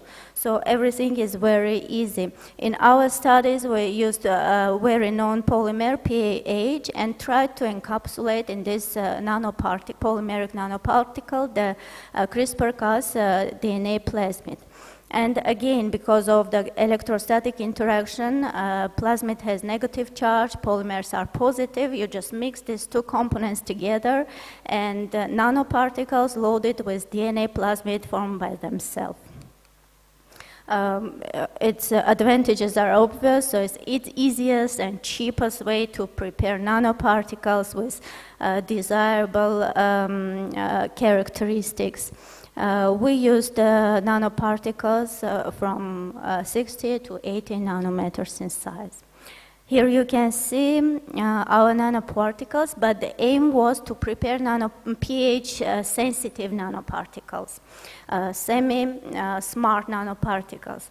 We wanted to the aim was to prepare nanoparticles, for example, which are stable in neutral media and disassemble in, for example, acidic media. And here you can see that nanoparticles are stable in pH values range between 7 to 9, and they disassemble in a higher or a lower value of pH. Yes, and the size of our nanoparticles were 60 nanometer, but after encapsulation of CRISPR-Cas plasmid, it increased and became 110 nanometer. So why we need this pH sensitivity? Because we have a DNA plasmid encapsulated in the nanoparticle, which should enter the cell, ideally by endocytosis, but after that, DNA plasmid should escape from the endosome without reaching the lysosomal stage to not be degraded. So after that, after release, this DNA plasmid should transfer to the nucleus, but the signal already is inside the plasmid. So the main problem was how to enter and how to escape from the endosome. And here we need this pH sensitivity because pH of endosome is around 5. So once the nanoparticle with plasmid will enter the cell, it will disassemble in acidic media and release the DNA plasmid, destroy the endosome, and plasmid will go to the nucleus. So here you can see our first results.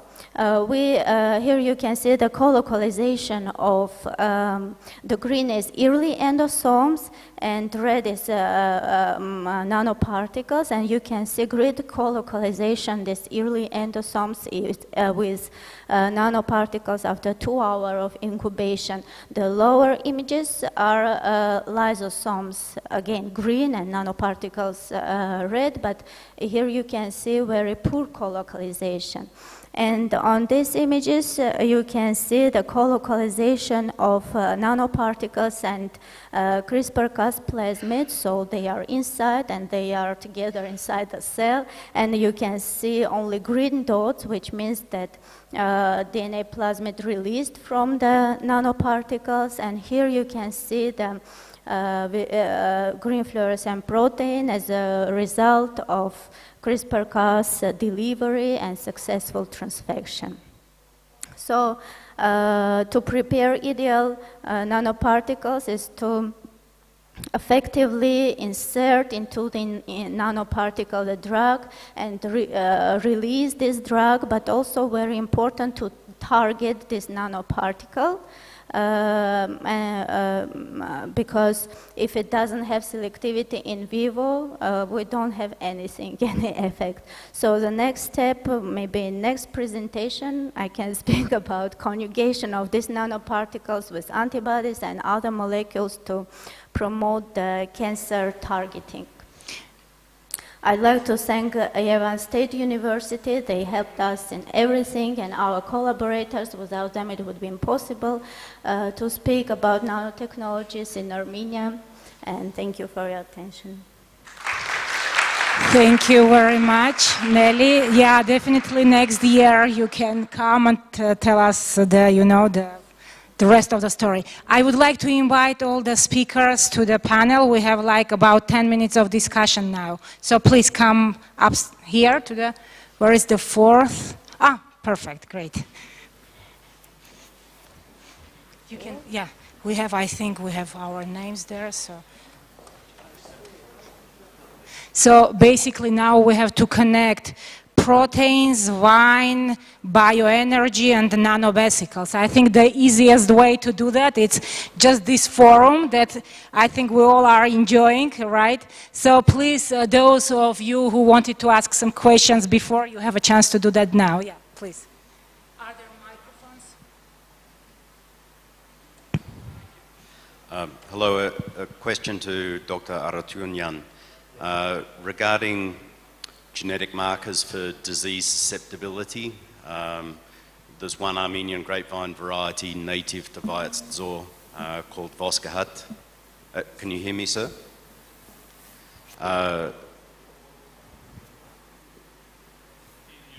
Excuse me. Can you please repeat the question? Yes. Regarding disease susceptibility of Armenian grapevine varieties, you are, of course, familiar with Voskahat from Vyacheslav, which, while producing very good quality wine, has a major problem with fungus susceptibility. Have you identified some clones that have better resistance to fungus, and is that also an area of possible research for the future? Do you know, it's a very serious problem because of viral diseases, the quality of wine is diminished. And so now, but no one until now has made that research practically. And so if we have viruses, and we will have even more serious problems, because we have phylloxera on the Ararat Valley, and so it came from the north already. There are large places in Ararat Valley that we have phylloxera, and now they want to bring rootstocks from United States. Rootstocks, padvoy, it is not bad, but these rootstocks, they have different sensitivity to different viruses. And so when our Armenian viruses will meet with American rootstocks, there can be new problems. So our research is greatly demanded in future for that research practically. That's, I was specifically asking about mildew rather than virus, fungus. About fungi, we have, of course, we have a downy mildew, we have powder mildew. Also, it is a problem, but if against these old mildews, they battle by different chemicals, few times during the year, and so we have some sorts that are resistant. About viruses, nothing was known, so it is not less important problem. More questions? Yeah, please.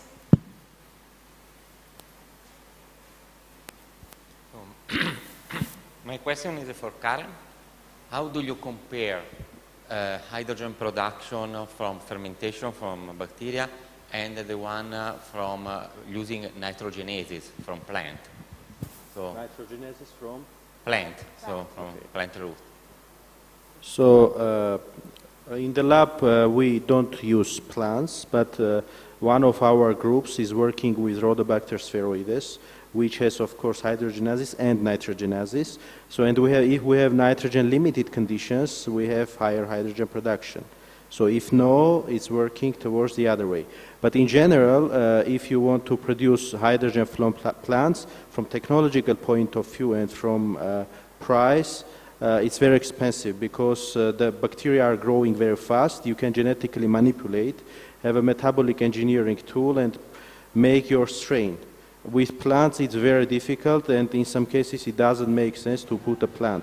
But the other problem is that we can have bioenergy production locally, because one thing is to have local bioenergetic or energetic machines to produce in different villages, not in big amounts, but have your energy source, because in different countries of the world, yeah, you don't have, you need to transfer your hydrogen or whatever energy. But if you have the same local production of bioenergy, what will be, doesn't matter, hydrogen, butanol, or whatever.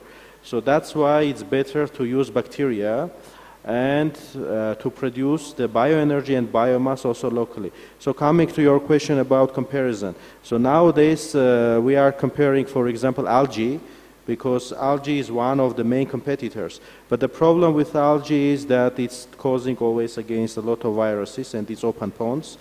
And according to different statistical data from UK also, algae is not good for using to produce bioenergy. It's good only for producing biomass, especially related to protein-rich biomass.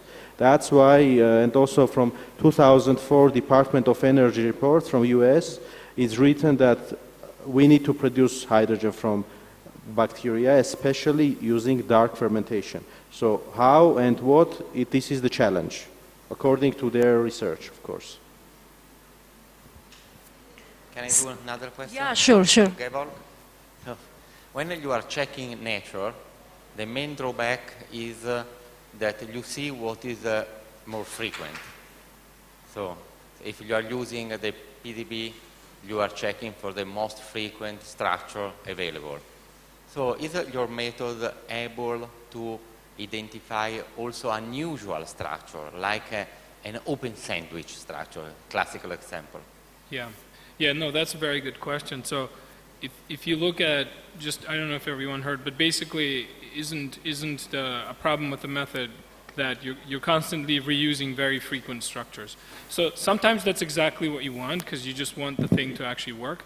But the other side of it is that if you actually follow the full conservation, the full coverage graph, sort of, what are the most common motifs? Okay, you know those. But when you go further, you actually also find all these rare ones, and they're there in your library, and you can purposefully make use of them if you want. Sometimes you have to make use of them because that's what it takes to kind of close the structure.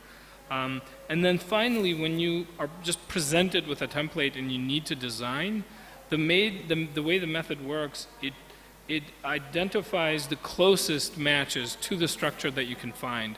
Sometimes, if your structure has a rare thing that perhaps wasn't quite observed, you basically design it on the basis of whatever you have observed that's as close as possible, and perhaps that's good enough. And if it's not good enough, then the answer is basically that's the limitation of your data, and you just don't know any better. So, like, as the PDB grows, you should be able to do it better. But so yes, there's definitely limitation, but you can certainly build things out of more rare motifs if you need. Okay, I have one question for Nelly, please. So we have actually naturally synthesized nanoparticles, for instance, exosomes. Do you think these naturally synthesized are better or worse than synthetically synthesized to perform their effectivity on the cells, in your case, cancer therapy, and why?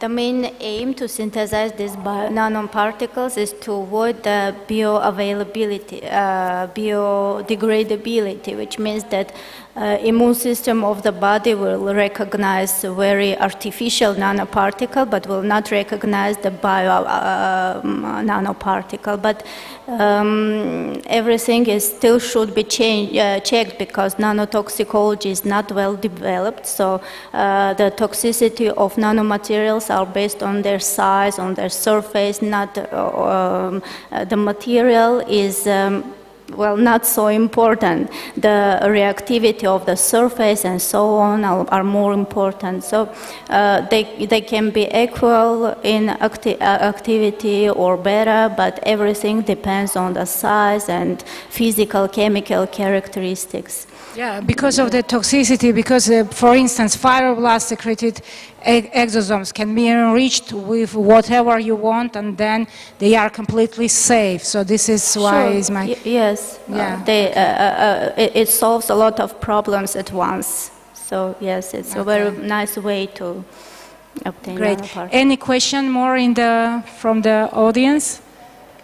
So I think no more question. I would like to thank everybody. I think it was a very nice panel. And now we have our new voices, and I encourage you to keep here because we have very interesting talks. And I have to introduce it all. Thank you very much to all the panelists. Спасибо.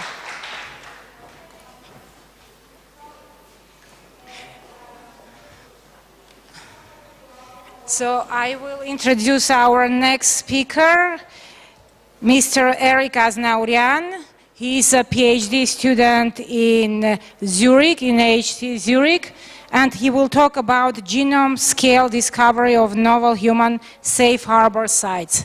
Please, Eric. Thank you very much, Lilian. First of all, I also want to spend 2 seconds to thank all the organizers for such an amazing event that we are all enjoying so far. My topic is discovery of novel human safe harbor sites. And when one hears about safe harbors, he might think of something like this. It's a very, very tranquil place somewhere, like a real harbor, very safe, very, very stable. You can park your boat there, and it's nice and beautiful. I'm actually going to talk about something different. So I'm going to talk about something similar like this, where you can dock your place in the genome where you can dock your gene that you want to express in, and have it stably expressed in that area. So why one wants to do this? It's for purposes like gene therapy. If you want to, if you have a deleterious gene and you want to replace it with a functional one, you can integrate your gene of interest into that safe harbor site.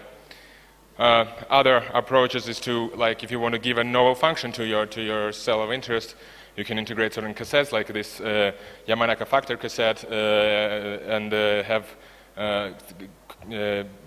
partial rejuvenation of your cells after induction of these factors.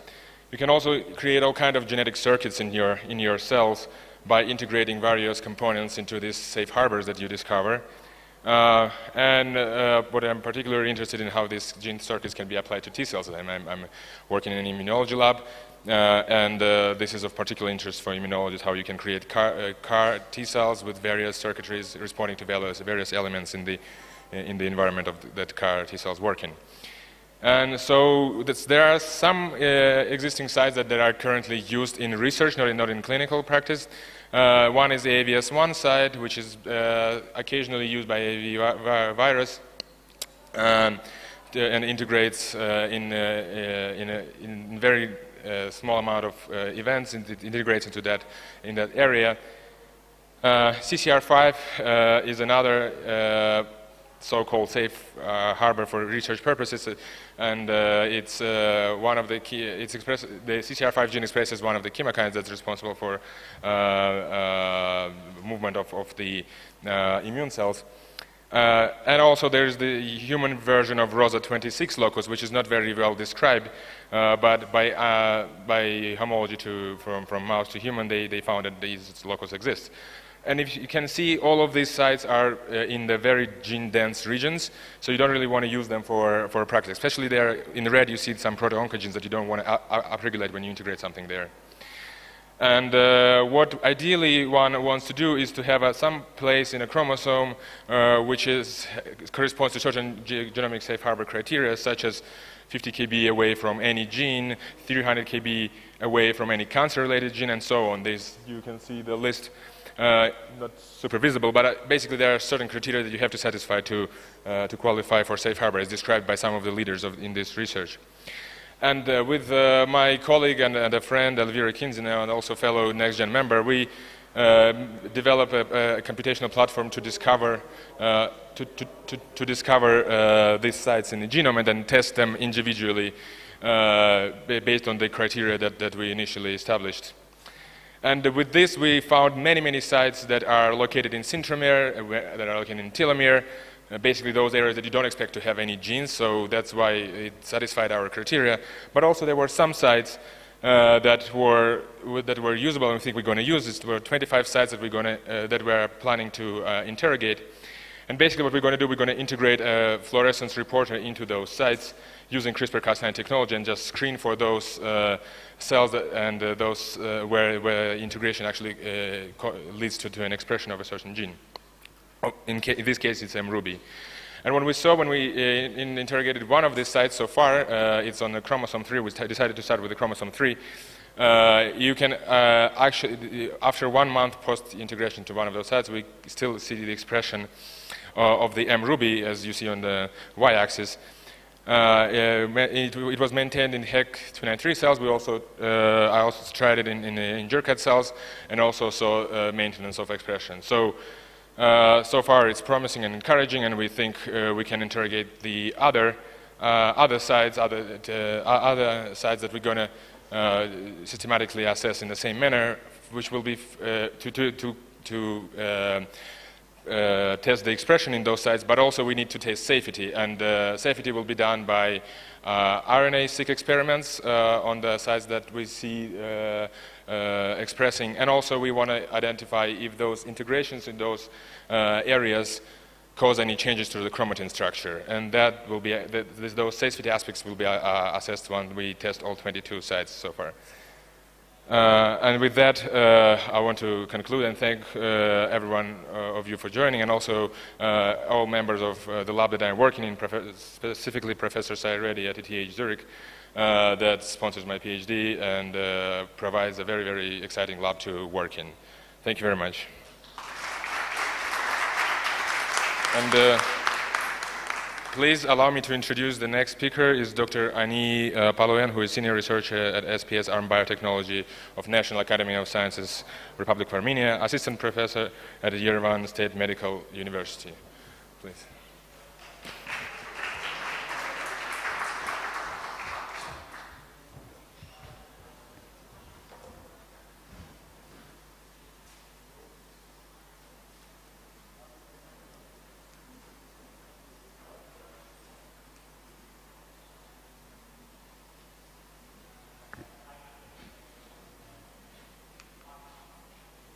Working.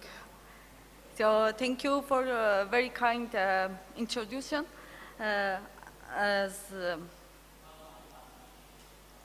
slides are not working, I want to introduce myself. I am from Scientific and Production Center on Biotechnology, and working in the laboratory of protein technology. The team I'm engaged in is working on enzymes, isolating and identifying enzymes which can have industrial application. So I should stay without slides.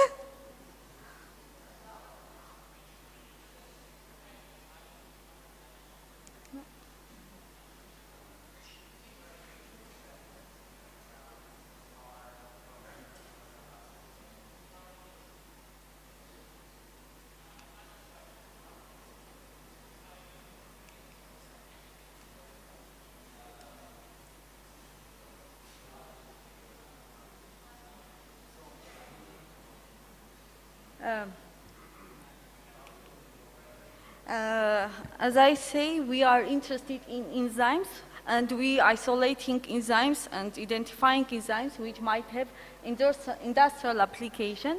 Here is some examples. We are working on transaminases, L and D acylases, which might have industrial significance because of their absolute stereospecificity. And using these enzymes, we can obtain different L and D amino acids and their derivatives. We are working on amylases, glycoamylases, and also we started to work on cellulolytic enzymes. So we have isolated 3 different transaminases from Pectobacterium carotiforum. Here you can see the results, and those 3 enzymes are different by their physicochemical characteristics, such as molecular weight, isoelectric points, temperature, pH optimum, and also substrate specificity. What is interesting about these enzymes, they show specificity to non-proteinogen amino acids, such as derivatives of aromatic amino acids. You can see the results on the table, and this fact indicates that we can use these transaminases for obtaining different derivatives of L amino acids. Next one is on our interest is amino acylases. So let's see how these enzymes work. They cleave the bond between nitrogen and carbon of N-acetyl amino acids, and in the result we have optically poor amino acids. Depends on which amino acylase we use, we can obtain L or D amino acids. So we have isolated and purified different L amino acylases from microbial and mammalian sources, and we isolate 2 strains with the amino acylase activity, and as you can see from substrate specificity results, they show specificity to oxyvaline and allyl glycine, and another group of from our university using this enzyme for obtaining these D amino acids. Next enzyme we are interested in are amylases, and we have isolated different amylases. One of them I present here the results, molecular weight, isoelectric point, zymogram analysis, pH, temperature optimum, and what is interesting about this enzyme, it shows specificity to raw starch, which make the starch hydrolyzing process more profitable. And the main products rising after the hydrolysis is glucose and maltose. I want to say that we have in our center, we have microbial collection harboring about 12,000 microbes, and now we're searching these microbes for cellulose activity. We have some results that this is ongoing project, and we are thinking to clone those genes and study the corresponding enzymes. And we aim to have, in the future, to have not only microbial collection, but also have enzyme collection, having different enzymes with valuable properties, and offer them for biotechnological use. I was worried about time. This is why I not bring the picture of my lab. I want to say thank you to my lab member and the groups we are collaborating with, and thank you for your attention.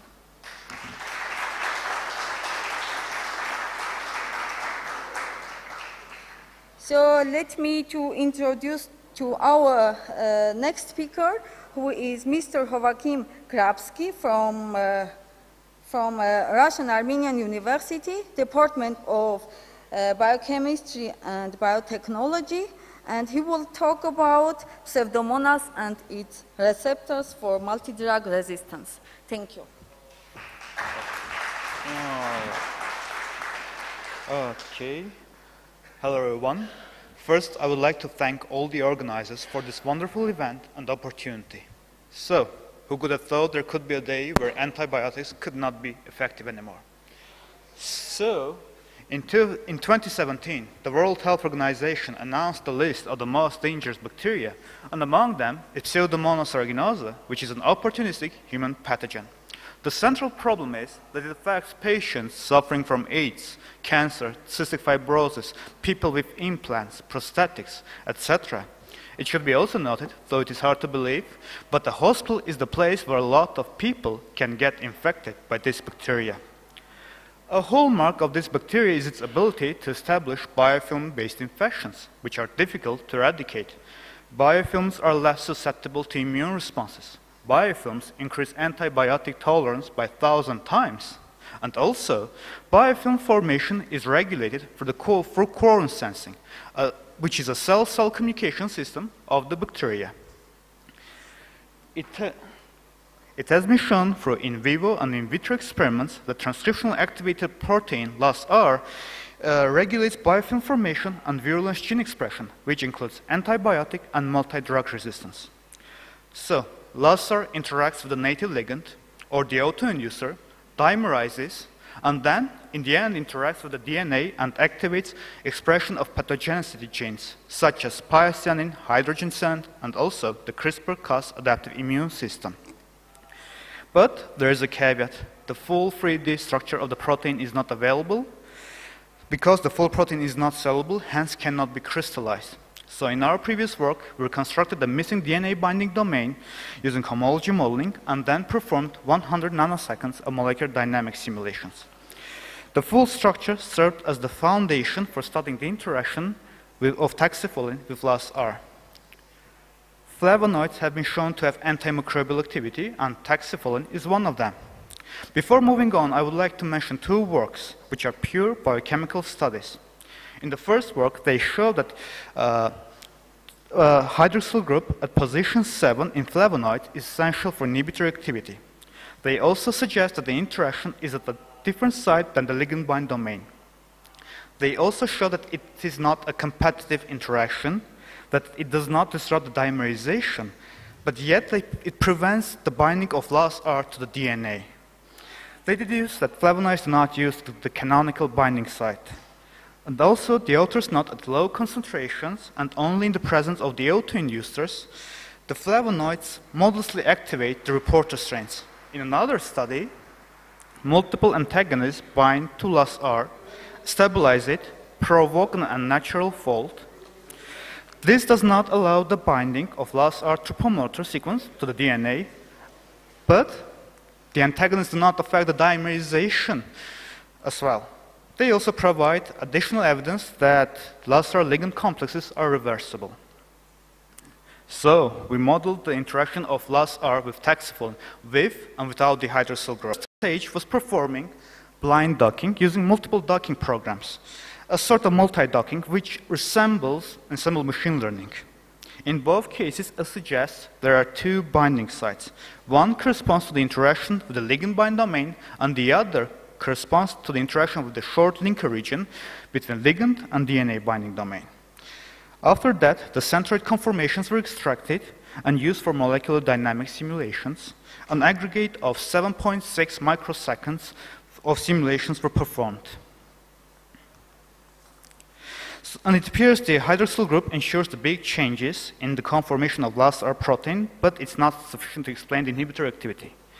As I mentioned earlier, the biochemical studies indicate that antagonists do not affect the dimerization, but somehow they prevent the binding of the dimer to the DNA. And also that the hydroxyl group is essential for inhibitory activity. So a protein docking was performed, and as you can see, the induced conformations that the hydroxyl group is present, the green colored are the DNA binding domains. And they're in opposite directions, so they on the opposite direction.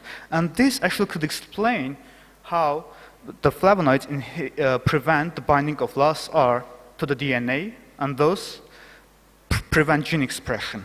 So this could explain the molecular mechanism of the inhibition, and so search for drugs which target both sites. Thank you for your attention.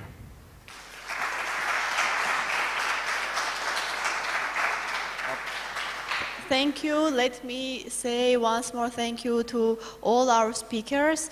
Now it's time for networking lunch, and we will meet at 2:25 at the hall next to this, Future of Intelligence Hall. Thank you.